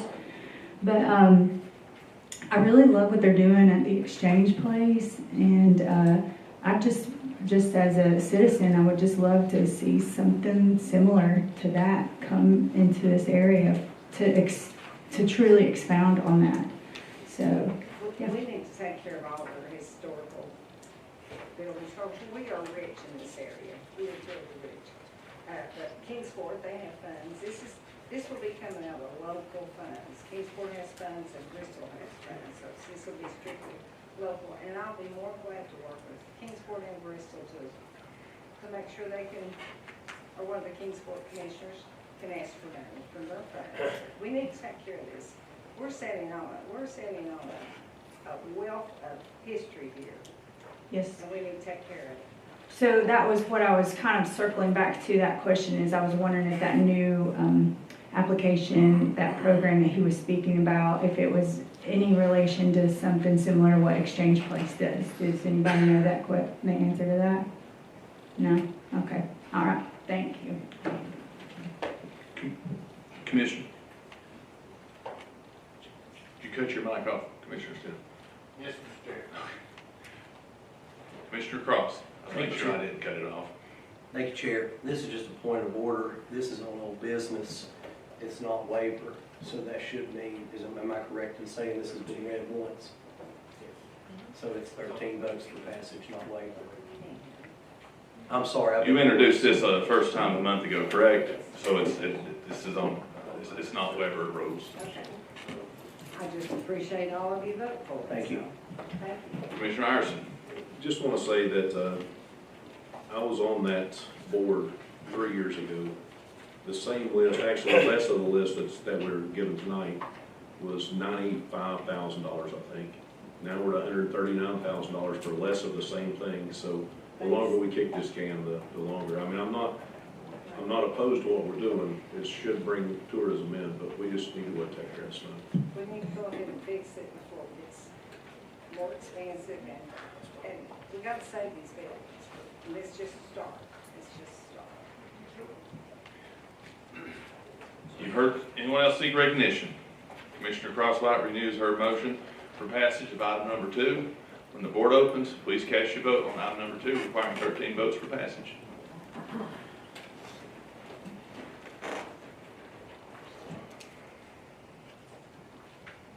Has every member voted? Does any member wish to change their vote? Madam Clerk. 22 yes, 2 absent. Thank you, Madam Clerk. Having received the necessary majority of the votes cast, item number 2 is adopted.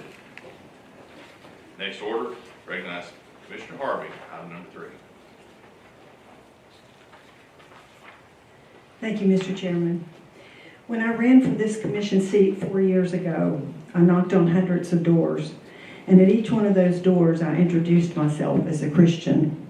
I believe this one word told them what my core values and principles were, and how my decisions and my votes as a Sullivan County Commissioner should align with those core values. This resolution to help feed our Sullivan County school children who have been identified as food insecure and chronically hungry comes down to 2 words: God's love. Love overcomes division and unites people in purpose and mission. The depth and width of our love for others simply comes from God's love in us. I hope that our vote tonight to support this resolution to assist in feeding hungry children in Sullivan County will be a witness of God's love. Thank you. Heard the explanation on item number 3. The floor is open for discussion on item number 3. And we'll seek recognition. Commissioner Calvin. Thank you, Chair. I would like to be added as a co-sponsor. Anyone else seek recognition? Commissioner Harvey, if everyone voting in the affirmative, would be all right to add them as a co-sponsor? Everyone voting in the affirmative added as a co-sponsor? Thank you. Anyone else seek recognition?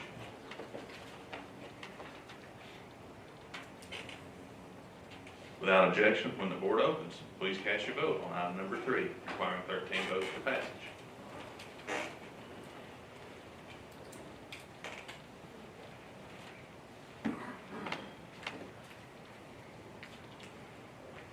Has every member voted? Does any member wish to change their vote? Madam Clerk. 20 yes, 2 no, 2 absent. Thank you, Madam Clerk. Having received the necessary majority of the votes cast, item number 3 is adopted.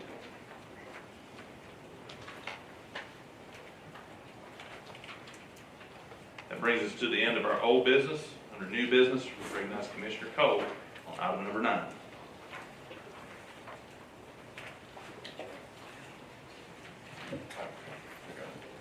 Thank you, Mr. Chairman. This resolution is to appropriate $100,000 for the operation, maintenance, staffing, and improvement of the Bluntville Athletics Facility. I thought Mr. Bellis gave us a great presentation last week. So I would like to ask waiver of rules for this, and just thank you all. Let's provide opportunities for our children's families and keep them on the field. You've heard the explanation of item number 9. And everyone voting in the affirmative be added as a co-sponsor. Thank you, sir. You've heard the explanation of item number 9. The floor is open for discussion. Sponsor moves waiver of rules requiring 16 votes for passage. Recognize Commissioner Iverson. Michael, had a person ask me a day question and I couldn't answer, so I got to ask tonight to make sure where we're at on it. The funding of this didn't make it in the budget. We talked about that. And TJ was here, I believe TJ was the name, was Yes. here last week talking about what he's going to do and his ideas. Is this TJ's budget and one additional, or is this an additional person budget beyond TJ's budget? And I mean, this will be in his budget. It will fall under him, his full-time employee, and So we're gonna have TJ and a full-timer and a part-timer? Or is the full-timer TJ? Full-time TJ, full-time, part-time. Okay. So I guess my concern, we showed a couple things about money and what we're gonna be making of things. We knew when we did the fields that we were gonna have needed scheduling. We did an online program for that. We got a lot of that stuff going on. If TJ's not in this, then we're probably north of $160,000 of employee cost for that, about $3,000 a week. I'm kind of concerned that it seems like a pretty big step. I mean, I understand that TJ says he's very busy, and I understand that, and I want to make sure we do everything we can for our citizens here, but I'm trying to wrap my head around adding 2 ball fields and a gym and pickleball courts is 2.5 people. I don't know if this will help or answer the question. This is what Mr. Bailey gave me, and he said this would work. No, I understand, and I'm not trying to, because I know you're just carrying, I get that, but 2.5 people to do a couple of ball fields that aren't used full-time, weekend coverage mostly, and I'm just concerned about that. It seems like a significant amount, because I knew when we went in, when we first started talking about the park, and all the expansion we're going to do at the park, we knew we were going to have to hire somebody. That was a given, we were going to hire somebody. Right. And we hired TJ. So hiring another person and a half, it just seems like a lot of employee cost for ball fields and pickleball courts. So just concerned about that, because this is not saying one-time money now, but it will roll into the budget next year. So. No, it's a recurring cost, Yeah. I'm concerned about that. It's pretty high. I mean, even the numbers he showed us, this one tournament got $4,200. Well, that's barely going to cover a normal week for what we're going to pay for it. but he's just getting started though. So I think he can make it work. I really do. If we get him to help. If not, can we revisit it and let's revisit it. Want to make that compromise? Recognize Commissioner Vanover, then Commissioner Crosswhite. Thank you, Mr. Chairman. I'll try to help answer some of those questions. Mr. Bayless' salary comes out of the building maintenance budget, so that's not on top of that money. So his salary comes from a different budget. I'm sorry. And the reason that we didn't put this in the budget was because hopefully it's a one-time expenditure, and we don't like to put one-time expenditures in the budget. Hopefully, when the next budget cycle rolls around, that it'll be self-sustaining and we won't need to put this in the budget, and it can be a one-time expenditure. So I hope that answers some of those questions. Commissioner Crosswhite. Thank you, Chairman. Sitting through these meetings, one person cannot do this. We talk about ball fields, well, there's gyms. There's gyms they have to take care of. Those ball fields have to be just mowed a certain way. It's not like when we play, you just got hit in the face with a rock was laying there. But, I don't think this is unreasonable, and like Mayor Vanover said, $100,000, and it just don't make it a budget item, just give it to him now.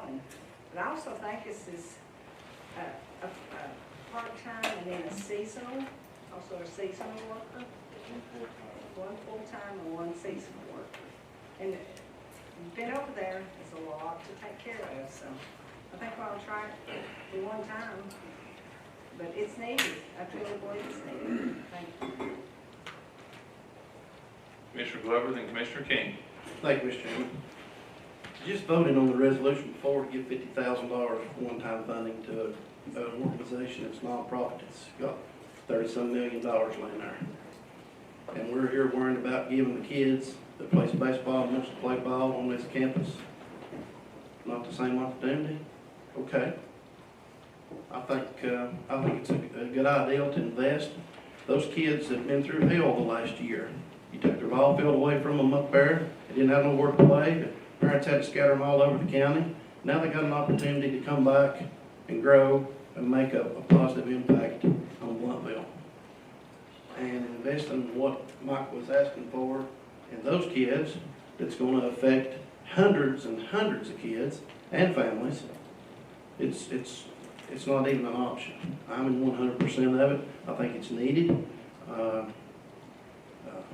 Michael and his group there, the reason it came in like it did was just didn't have time to get all the stuff together beforehand. And I think it's a well worthwhile effort to help those kids. Like I said, the Bluffville ball team, they didn't ask for their ball field to be tore down, and they didn't ask for all that. But this fella here is, like you said, he was there one night to 1:30 in the morning, and another night he was there till 12:30, 1 o'clock.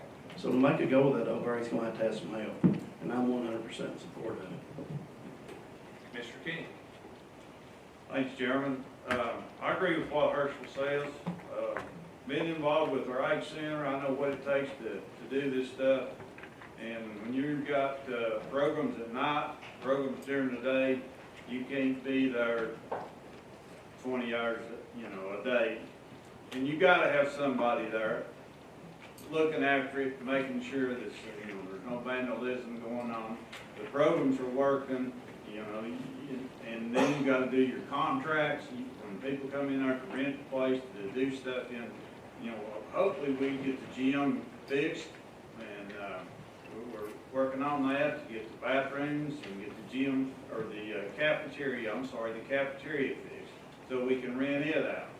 And that will be another avenue of revenue coming in. And also in those gyms, I don't think we're getting a whole lot of money out of gyms right now, but that can change if we've got somebody that will be there and see who's there, who's coming in, and set up a program to where we're getting paid for the lights and the utilities and everything. You got to do that if you're going to keep these buildings and keep these facilities up. You got to do it, or if you don't, they'll start going downhill, and then we wasted all this money. So I'm in total 100% of this. I knew we was going to have to do it at some time, and now that we've got all these ball games going on there in the afternoons, and then at night too, we're going to have somebody there full time in the daytime and at nighttime when those programs are going on. So I'm in favor of it 100%. Thanks. Commissioner Hopper. Just, did I understand that this is a one-time expense, this 100,000?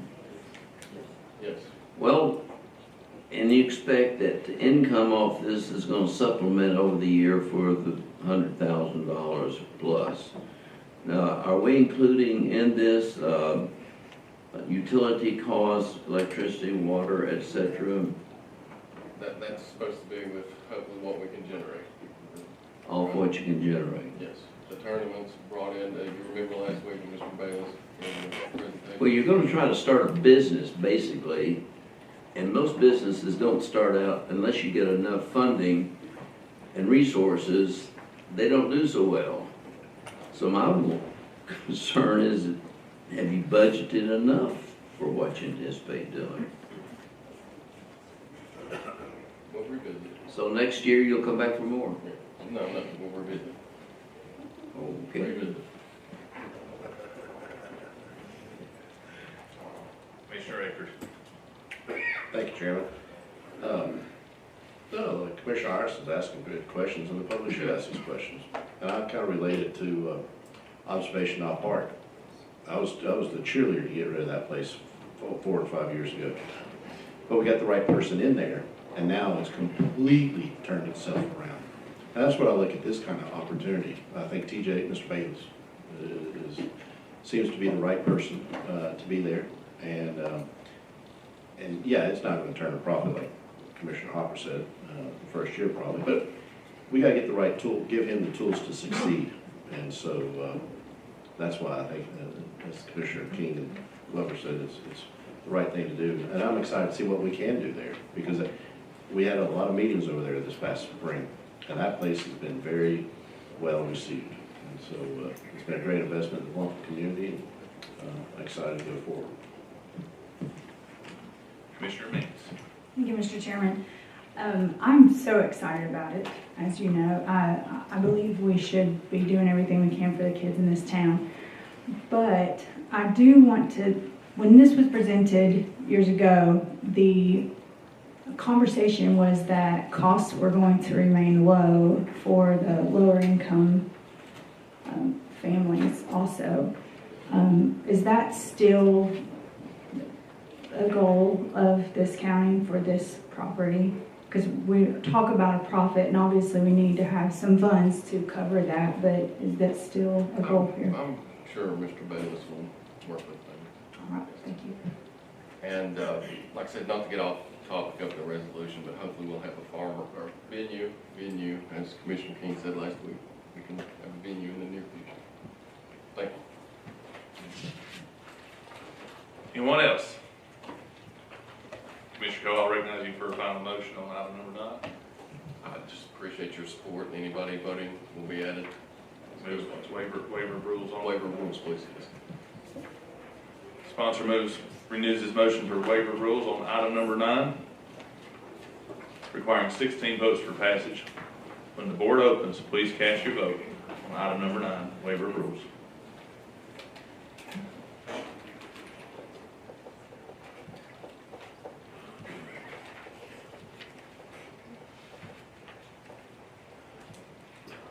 Has every member voted?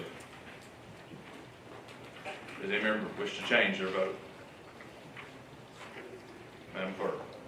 22 yes, 2 absent. Thank you, Madam Clerk. Having received the necessary majority of the votes cast, item number 9 is adopted. Without objection, recognize Commissioner Ward on item number 11. Thank you, Mr. Chairman. I think it's working. While I'm reading this, I want to bring a couple people up that's been here waiting on us, a couple folks from Battle Health, Brooke Graham and Matt Harper. Jill, you might as well come on up here too, not hide back there in the corner. And 2 of our Sessions Court judges, Judge Nelson and Judge Vance. This resolution approving acceptance of a $4,500 grant to create a reset room to aid in positive mental health and stress reduction for participants of the court proceedings. Ballard has generously donated proceeds for this room with only 2 stipulations, really, or 2 exceptions. Just one, that Sullivan County display a plaque outside the room that it was donated and provided by Ballard Health, and that the county, which I think the Sessions judges will take care of, a number of room uses per month and a number of uses in that month where the user expresses feelings of improvement and benefit from using this room. Judge Nelson, you talk a little bit about this room and what it's going to do. Good evening. I'm Teresa Nelson. I'm one of the Bristol General Sessions judges, but I'm also a juvenile court judge along with Judge Doug Vance. And one of the things that we face routinely are children that have been removed from their homes as a result of dependency and neglect. And what that means is that through no fault of the child, their home environment is no longer safe for them. And so they are placed in the department's custody, or they're placed in a relative's custody, and so they've been removed from their home. So part of what happens is that regularly they come to court, and they see myself or Judge Vance, and right now what we have is a conference room. And so the children come and they sit, and there's no stimulation. They're often there for a couple of hours. Sometimes they're called as witnesses to testify, which is very traumatic for them. It's an uncomfortable situation. Sometimes the parents are not receptive. Sometimes the parents aren't willing for them to come home. And so these children feel feelings of abandonment. They're scared, they're nervous, they're in an unfamiliar setting. And so many of you are familiar with the Isaiah House, and that is a home that is provided on the day of removal. But what we face in the courts on a weekly basis is seeing children in an environment that is very sterile. I wouldn't say unfriendly, but to them it's not a welcoming place. And so Ballard has graciously extended this to our county, and we are so grateful and anxious to put this into place very quickly. Judge Vance can also talk about other uses. Yeah, I'll be brief. We spoke to the judges in Washington County. I believe they have a reset room or courthouse calming room. Really excited about using this for the juvenile court, but also I do the domestic violence court in Bristol, and it can be for the domestic violence victims coming to court. You know, one problem we have is getting them there. For multiple reasons, but they can be very anxious when they get to the courthouse. This would be a resource we could use to help them out, and help them try to help them not be as anxious, so they can make it through this difficult time in their life where they've been a victim of domestic violence. And so anything we can do to make it easier on them is a great thing. And I appreciate Val stepping up and donating these funds, and we look forward to putting it together.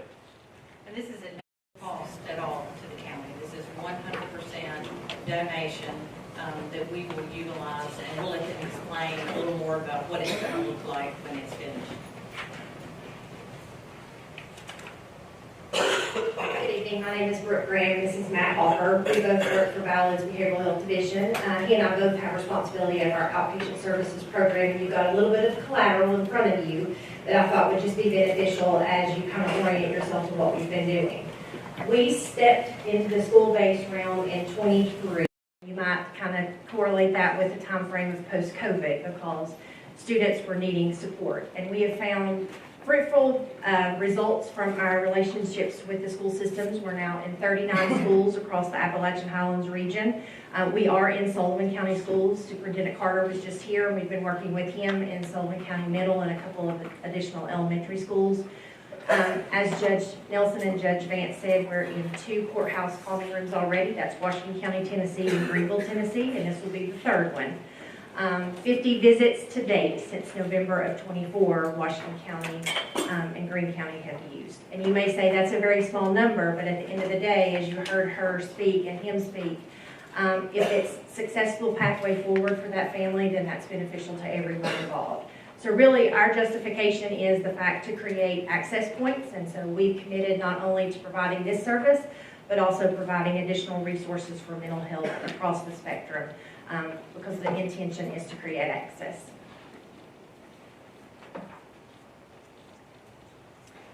So just in summary, what this will look like once it's finished is that the room, instead of being a bare room with a table and chairs, Ballard will donate the funds for us to furnish with things like drawing boards and dry erase markers, and I know one of the rooms has a massage chair and bean bags and sensory toys, and so it can be geared towards our needs and what we see as the room progresses, what kids are responding to. And so when they come there, instead of seeing a stranger, they'll have that room, and then when I go in, because I speak with these children, so when I go into the room with them, they're already calm, and it will hopefully be a more pleasant experience for them, and calm the nerves and make court be less scary. And that's the purpose of the room. And so again, we're very excited and grateful for this opportunity. Wanted to share with you what Ballard is doing and how it's going to help our county. Anyone seek recognition and recognize Commissioner Hopper? Very quickly, this is kind of the same question I had last week. Your staffing is going to be incredibly important in this, in that there need to be individuals with background in child management, psychology, et cetera, and it was noted that last week it would be staffed by volunteers. Well, so that actually, that the way issue. that will work is that on the days that children are there, they're always accompanied by their DCS case manager, and so they will never be unattended in those rooms. We won't need volunteers because we already have the staff there with the children. Sometimes foster parents will bring them, sometimes the DCS case manager will bring them, and one or the other or both individuals will be in the room with the children at all times. So they'll never be unsupervised. Well, I didn't mean unsupervised, but with supervisors who are capable in understanding the situation.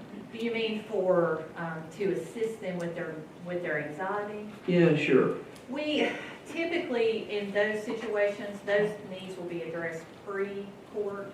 And so if there's something that the children need on a regular basis, they're going to already be receiving that.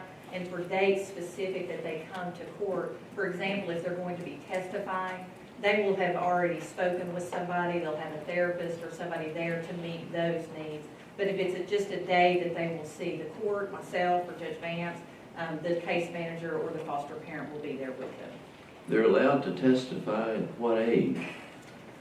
If they're competent to testify, in other words, they understand the oath, in other words, to tell the truth and not tell the lie, then the court can deem them competent to testify. When I was a prosecutor, I had a child as young as 6 years old testify. Wow. You did a great job at Rotary the other day. Well, thank you. Very nice, Mr. Cross. If I may also add just a second there, our team is also willing and has, for our other courthouse common rooms and also our school systems, provided evidence-based training. So we can provide that level of support to the team, PRN, so to speak, as needed. But initially, policy and procedure will be developed in our guidance, and they're already doing that, and so we can provide that level of training moving forward. And then with using it with domestic victims, I know that General Sullivan has victim witness coordinators that help out the prosecutors, and they'll be a big asset in helping them in these. Commissioner Cross. Thank you, Mr. Speaker. Thank you all for this. Thank you, Commissioner Ward, for bringing this as a teacher and the husband of a social worker who is constantly in the court system, on the Virginia side, but in the court system. Thank you, and I would very much advocate for doing this, Commission. It is very much needed, and I will tell you, I would very much like to be added as a co-sponsor of this. Absolutely. Thank you. Anyone else seek recognition? Mr. Ward?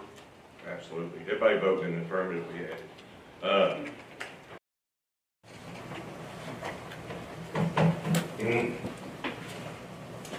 You know, I get pissed at sometimes up there.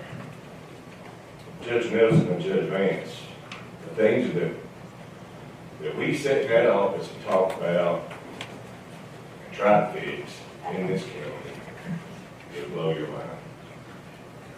So, I'm just a presenter. Those folks out there do all the homework. Thank you, Valley, for what you've done for all the kids in this neighborhood. Thank you, Judge Vance and Judge Nelson, for what you guys do. Sponsor, Motion on waiver of rules. Thank you all for being here. Thank you. Thank y'all. Sponsor renews his motion on item number 11 for waiver of rules requiring 16 votes for passage. Without objection, when the board opens, please cast your vote on item number 11 requiring 16 votes for passage.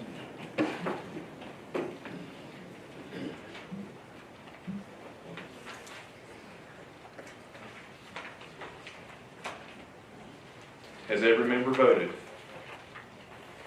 Does any member wish to change their vote? Madam Clerk. 21 yes, 3 absent. Having received the necessary majority of the votes cast, item number 11 is approved. Without objection, recognize.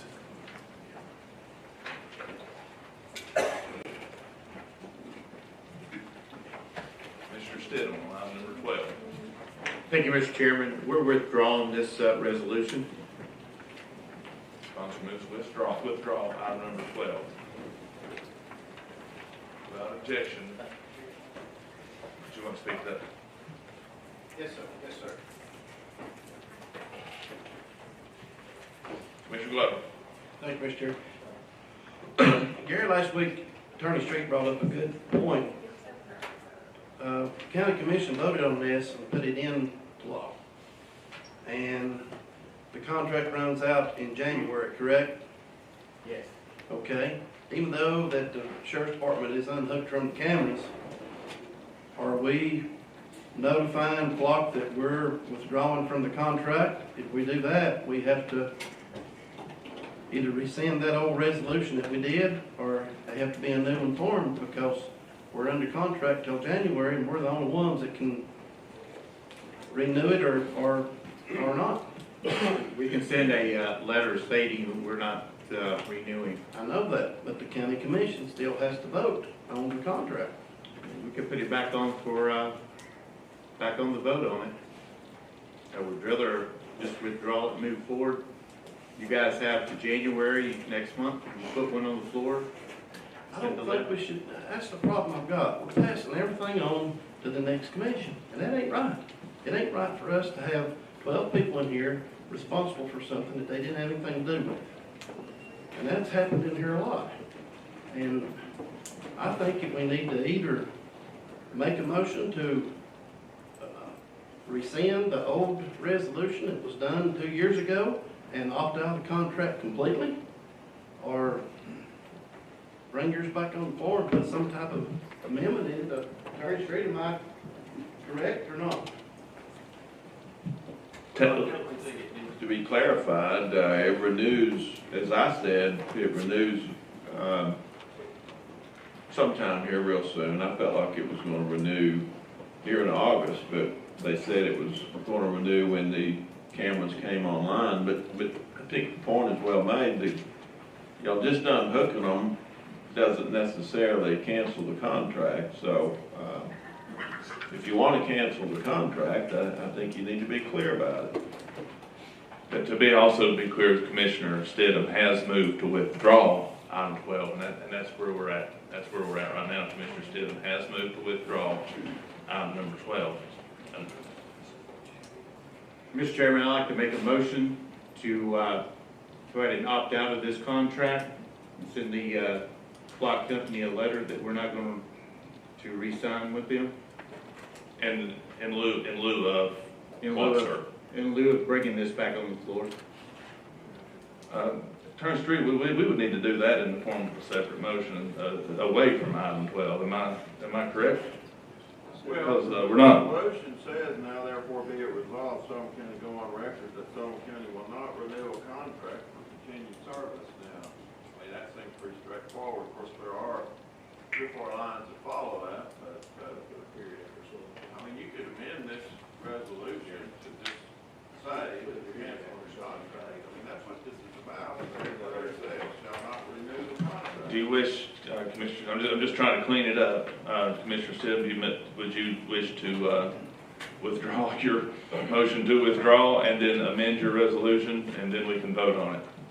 That we could go ahead and now change it from withdrawal. We'll go ahead and amend the resolution, just not to renew the contract and strike out everything below that.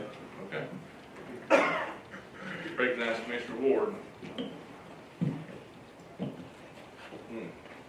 I was gone last week on vacation. I missed a lot. I'm disappointed in you, Joe. We'll talk about that later, but I'll get you the right response. So we're amending an amendment to an amendment to an amendment, is what we're doing here. No, he's withdrawing. So my question, I understand.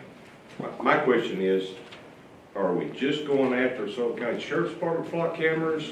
Because there's other flock cameras, and let me finish, there's other flock cameras in Sullivan County. We got Kingsport City, probably got some from Johnson City. I'm not sure what Bristol uses. I'm pretty sure Lowe's has flock cameras. I know Walmart does.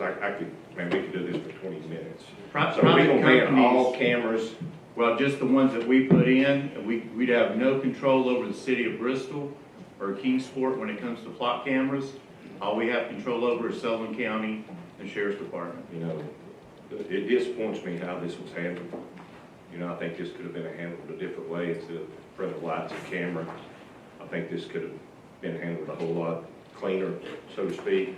But banning them just from the Sheriff's Department is not going to solve anything. So, I mean, if we're gonna do it, let's do it right.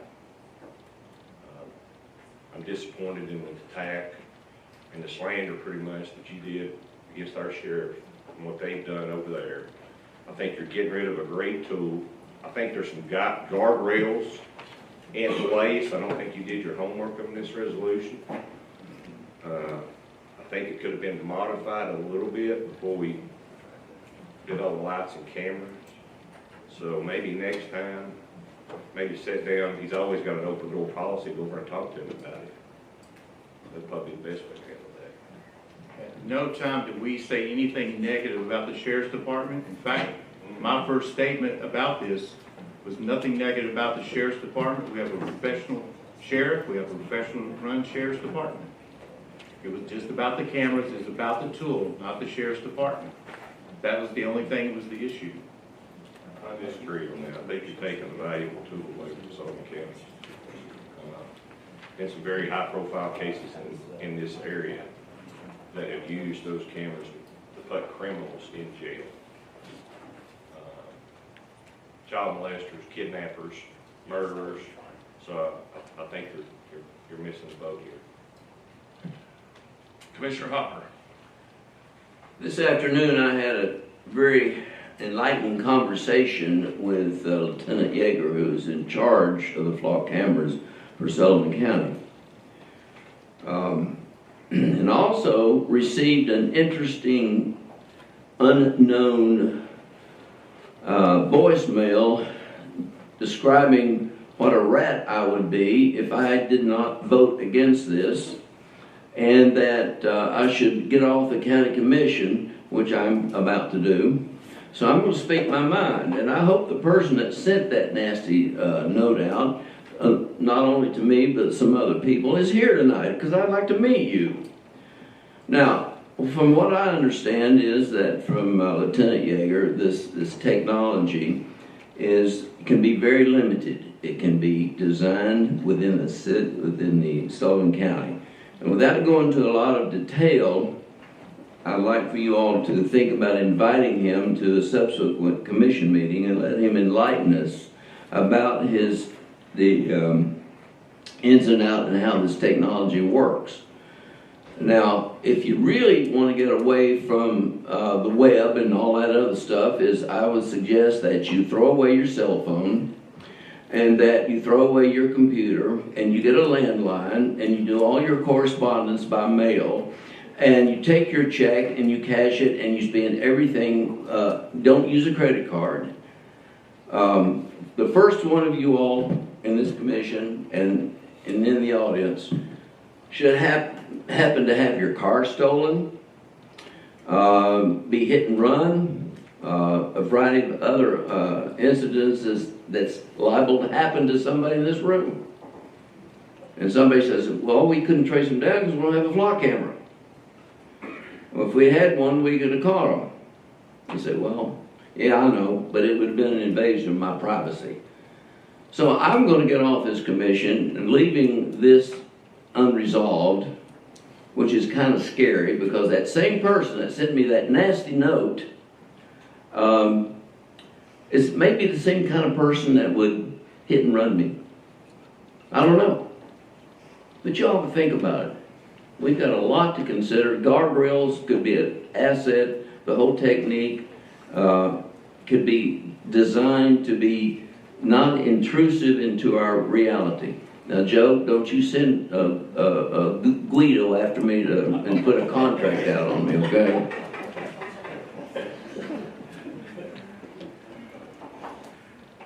Commissioner Ward and Commissioner Carr. Barry, I'm probably the same guy that called me today, said he knew where I lived. I told him I'd be waiting in the driveway, but that's probably never going to happen. It's a valuable tool. It can be used. There's guardrails that can be put in place. There's limitations. I put this right up with the group that was anti-ICE, that was taking all the criminals foreign criminals out of our country. And we almost jumped on board, but we didn't. But man, everybody went full blown on board with this. My question is, man, what's next? Are we gonna get rid of body cameras? What about the in-car cameras? I mean, man, if you don't think you're being tracked right now, you're a fool. Right here. I guarantee I can start getting scrolling right now and it's like fool, Gary Stidham and me and everybody else in this room, county commission, and so just something to think about. We could have just sat down and said, hey, let's fix this right here, right now, before we did the big grandstand. So hopefully you get to Nashville, Gary, you can do some good things down there, but Mr. Carr. Thank you, Mr. Chairman. I'd like to again reiterate that neither I nor Gary have said anything negative about our sheriff. We've always supported him. We've always believed and continue to believe that he is a good sheriff. He does a great job. You know, the second week in a row we've had the cell phones, you know, spying on you brought up, and that's true, but you know, two wrongs don't make a right. It's that in and of itself is a Fourth Amendment violation. That's, you know, it's been in place. October of this year will be 25 years since the Patriot Act was enacted, and that was what got the ball rolling on all of this. That was what started the slow erosion of our civil liberties. I just want to quote for a brief moment from Article 1, Section 7 of the Tennessee State Constitution. General warrants whereby an officer may be commanded to search suspected places without evidence of the fact committed, or to seize any person or persons not named, whose offenses are not particularly described and supported by evidence, are dangerous to liberty and ought not to be granted. So the Constitution, the state Constitution of Tennessee, actually goes a lot further than the Fourth Amendment of our country does. And the bottom line is that these cameras are unconstitutional to our state constitution, because it says right there in black and white in our state constitution that frivolous warrants are, you know, unconstitutional. So if you're doing this type of search without a warrant, it's definitely unconstitutional.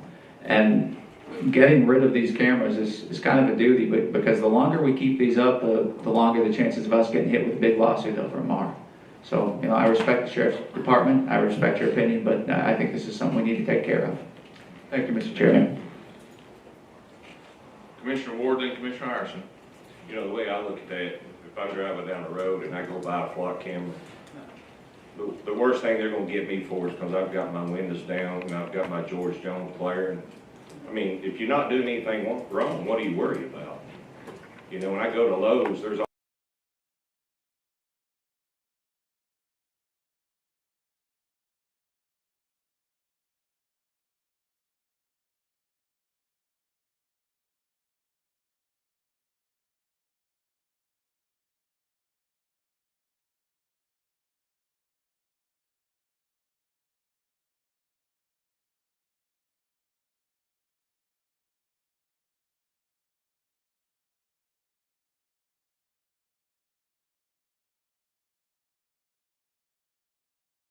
crying the blues because we didn't have no flock cameras and somebody's grandkid got kidnapped or killed and we're looking for them and we can't find them.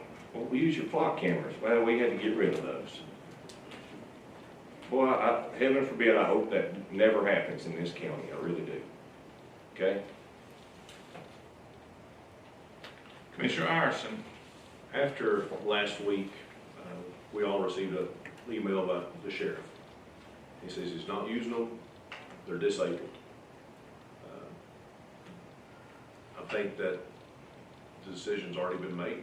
And at this point, we're sitting back saying, are we going to renew a contract or not? Well, if we have cameras that aren't being used and aren't plugged in, then we should definitely end the contract so we don't have to keep paying for them. I agree with Commissioner Glover.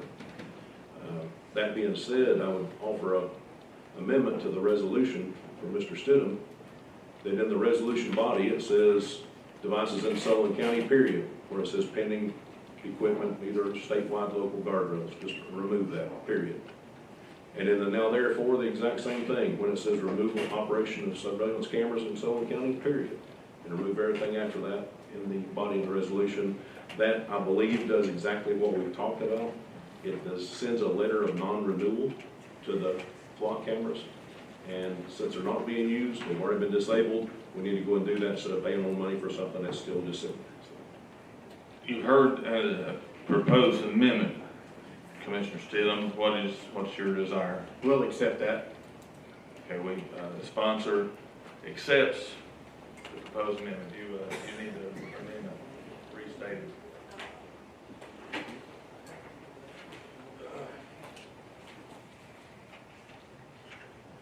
So we'll be voting on it as amended. And again, Commissioner Stidham accepts that amendment.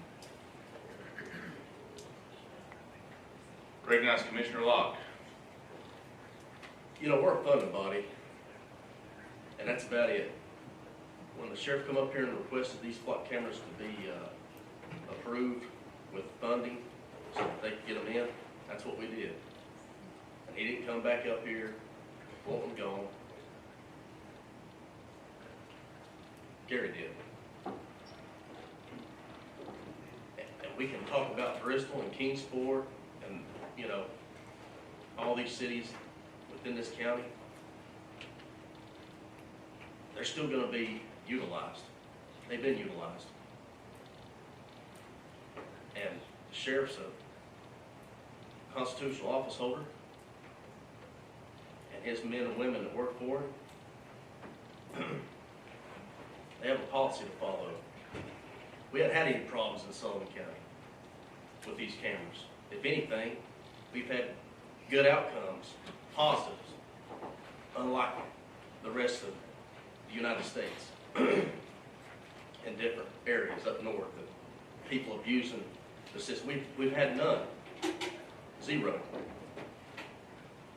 And you know, all this discussion about flock, they've been in Lowe's for 5 and 6 years, and retail establishment stores. You know,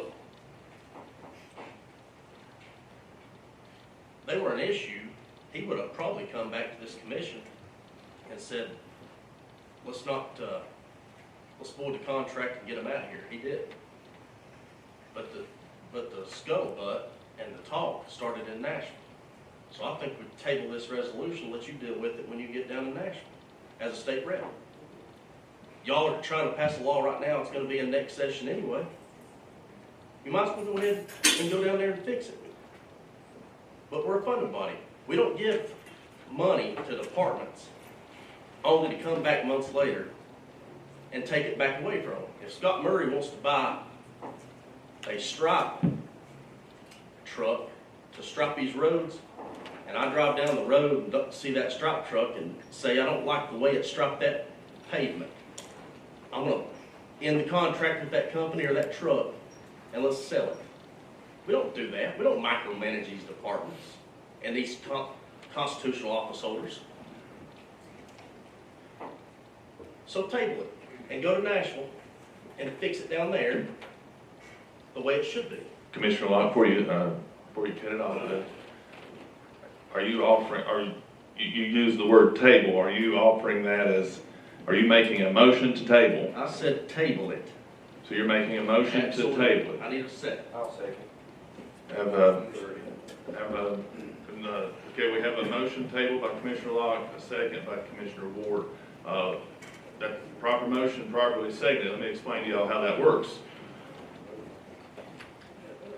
That cuts off all debate, but with the exception of, at this point, Commissioner Locke, Commissioner Stidham, the person that made the tabling motion and the sponsor of the resolution. And then we will vote on the tabling motion. And that will in essence kill the resolution. If we get that requires 13 votes for passage. If it doesn't, we're back on the floor with it. And at the end of the meeting, if it does get tabled, at the end of the meeting, we would require if you wanted to bring it back, it would have to be someone from the prevailing party to offer a motion to reconsider, in this case, item number 12, for reconsideration of item number 12, to bring it to bring it back. Are we clear about where we are in the process? But right now, debate has been cut off with the exception of Locke and Stidham. I recognize Commissioner Stidham on the tabling motion.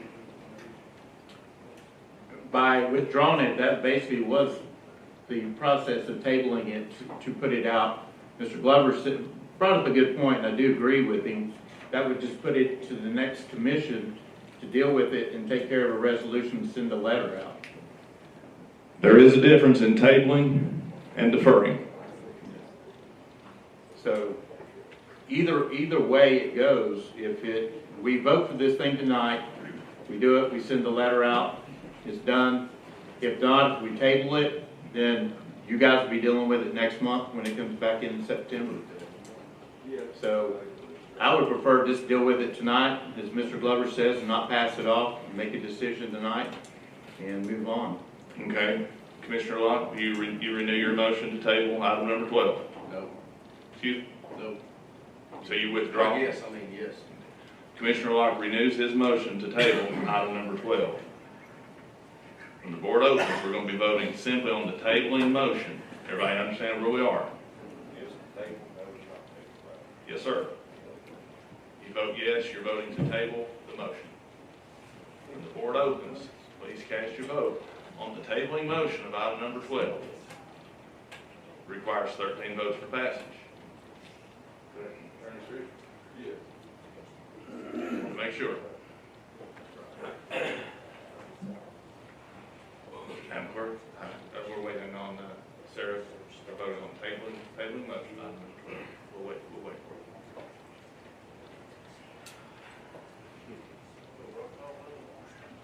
it. We can do a roll call vote. And again, we're not voting on the resolution, we're voting on the tabling motion. And I know it sounds like a broken record, but that gets confusing sometimes. At least it does for me.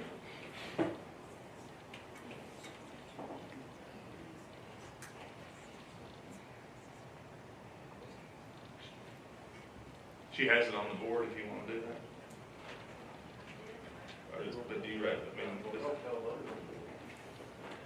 okay, do we want to take a vote on whether or not we put it on the board or roll call? Let's put it on the board for the clerk's electronic record. And that's not disrespectful. In fact, Sarah worked hard to get that up there.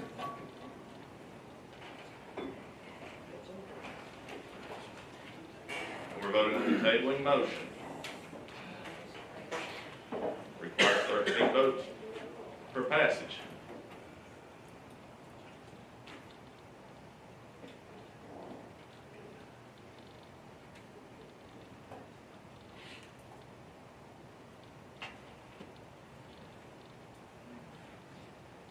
Has every member voted?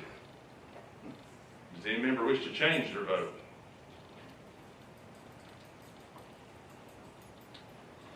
Madam Clerk. 10 yes, 11 no, 3 absent. Having failed to receive the necessary majority of the votes cast, the tabling motion fails. We're back on the resolution as amended. Commissioner Stidham, you accepted Commissioner Ireson's amendment, correct? Yes, Mr. Chairman. Are we still there? We're still there. Okay. You sure can.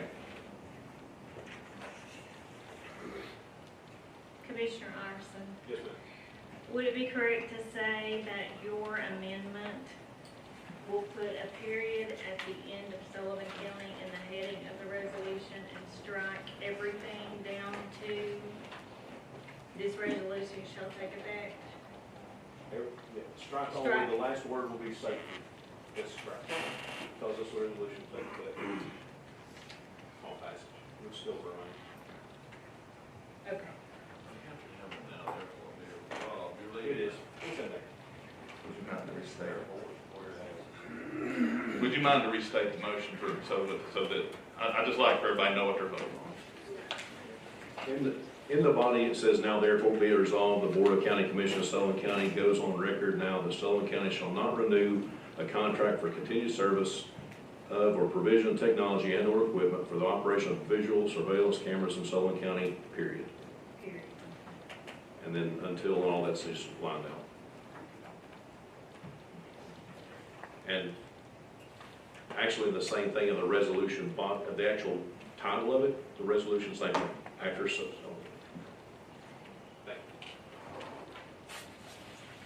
Commissioner Ward?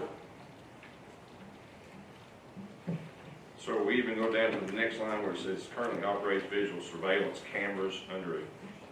I mean, are we talking about body cameras? We're talking about in-car cameras?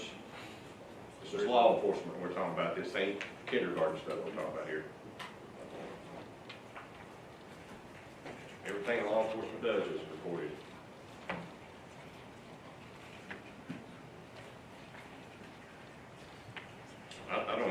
I'm not even sure I see the word, I'm not sure I can say it, block. I mean, since we've all received nasty phone calls and death threats, I don't even see the word block cameras in this resolution. I mean, can we not say that? That we can amend that where it says visual surveillance devices and put in flock cameras in Sullivan County in between devices. And actually, that's a good point on that for the technical side of that. Absolutely. I have an amendment I'd like to ask for. You recognize Commissioner Ward. I'd ask that we ban all Apple phones in Sullivan County. Commissioner Ward, I don't think that's a recording device. Tracking device. That's a personal choice. All we're someone doing makes. right here, Gary, all we're doing right here is handcuffing the Sullivan County Sheriff's Department. All you're doing. All these other cameras will be up and running, and we have not created anything. All you have done is handcuff the Sullivan County Sheriff's Department. I would not quit my day job, because you'll not be in Nashville long. And for the record, Commissioner Ward, that was not a legitimate amendment. That was correct. I want to answer yes or no. I mean, it's probably the most tracking device in the history of the world right now. And I agree with you, but the answer is no on that. If people choose to do that, we can turn them off and leave them at home. People choose to drive on state and county highways too. Recognize Commissioner Crosswhite. Thank you, Chairman. I've gotten emails, I've gotten phone calls, I've only had one person say, take those cameras down. If you're not guilty, then why are you worrying about it? Like they were saying, I was downtown Bristol, all day yesterday, don't tell anybody. But I'm sure I was tracked from the time I got out of my car till I went to every store in there. I agree with Mr. Ward. I mean, if Kingsport's keeping theirs and Bristol's keeping theirs, if you're not guilty, what are you worried about? We're all being tracked daily. That's wrong. Commissioner Stidham, I'll give you final word. I recognize Commissioner Harvey first. Commissioner Harvey, go ahead. Thank you, Mr. Chairman. Is the sheriff here, Sheriff Cassidy? Is he here? I'm not sure he's still here. He was here earlier, he left. Okay. I really would, before we vote on anything, and the reason I wanted to table is I feel like he needed to come and speak to us in regard to the note that he sent out, have a little more explanation. I just feel like there's a lot of information that we don't have that we need to discuss more thoroughly. And so, sorry, I'm here. Commissioner Ward. Totally agree with Commissioner Harvey. It's what we should have done to begin with. Should have some conversations with the sheriff before you ever brought this part of the resolution out here.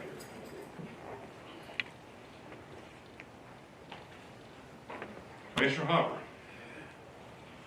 I would probably like to rethink my position as tabling it, because from what I can see in this and what we've discussed here tonight, there's really some confusion as to what the resolution is going to be. It probably needs to be rewritten and redefined, put in a state that it's readable, legible, and understandable.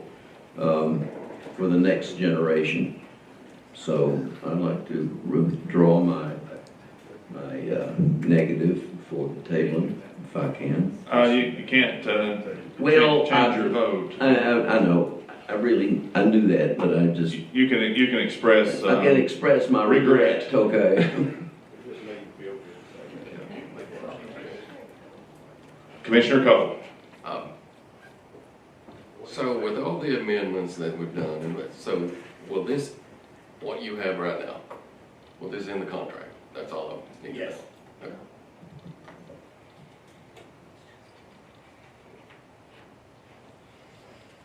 Commissioner Ward.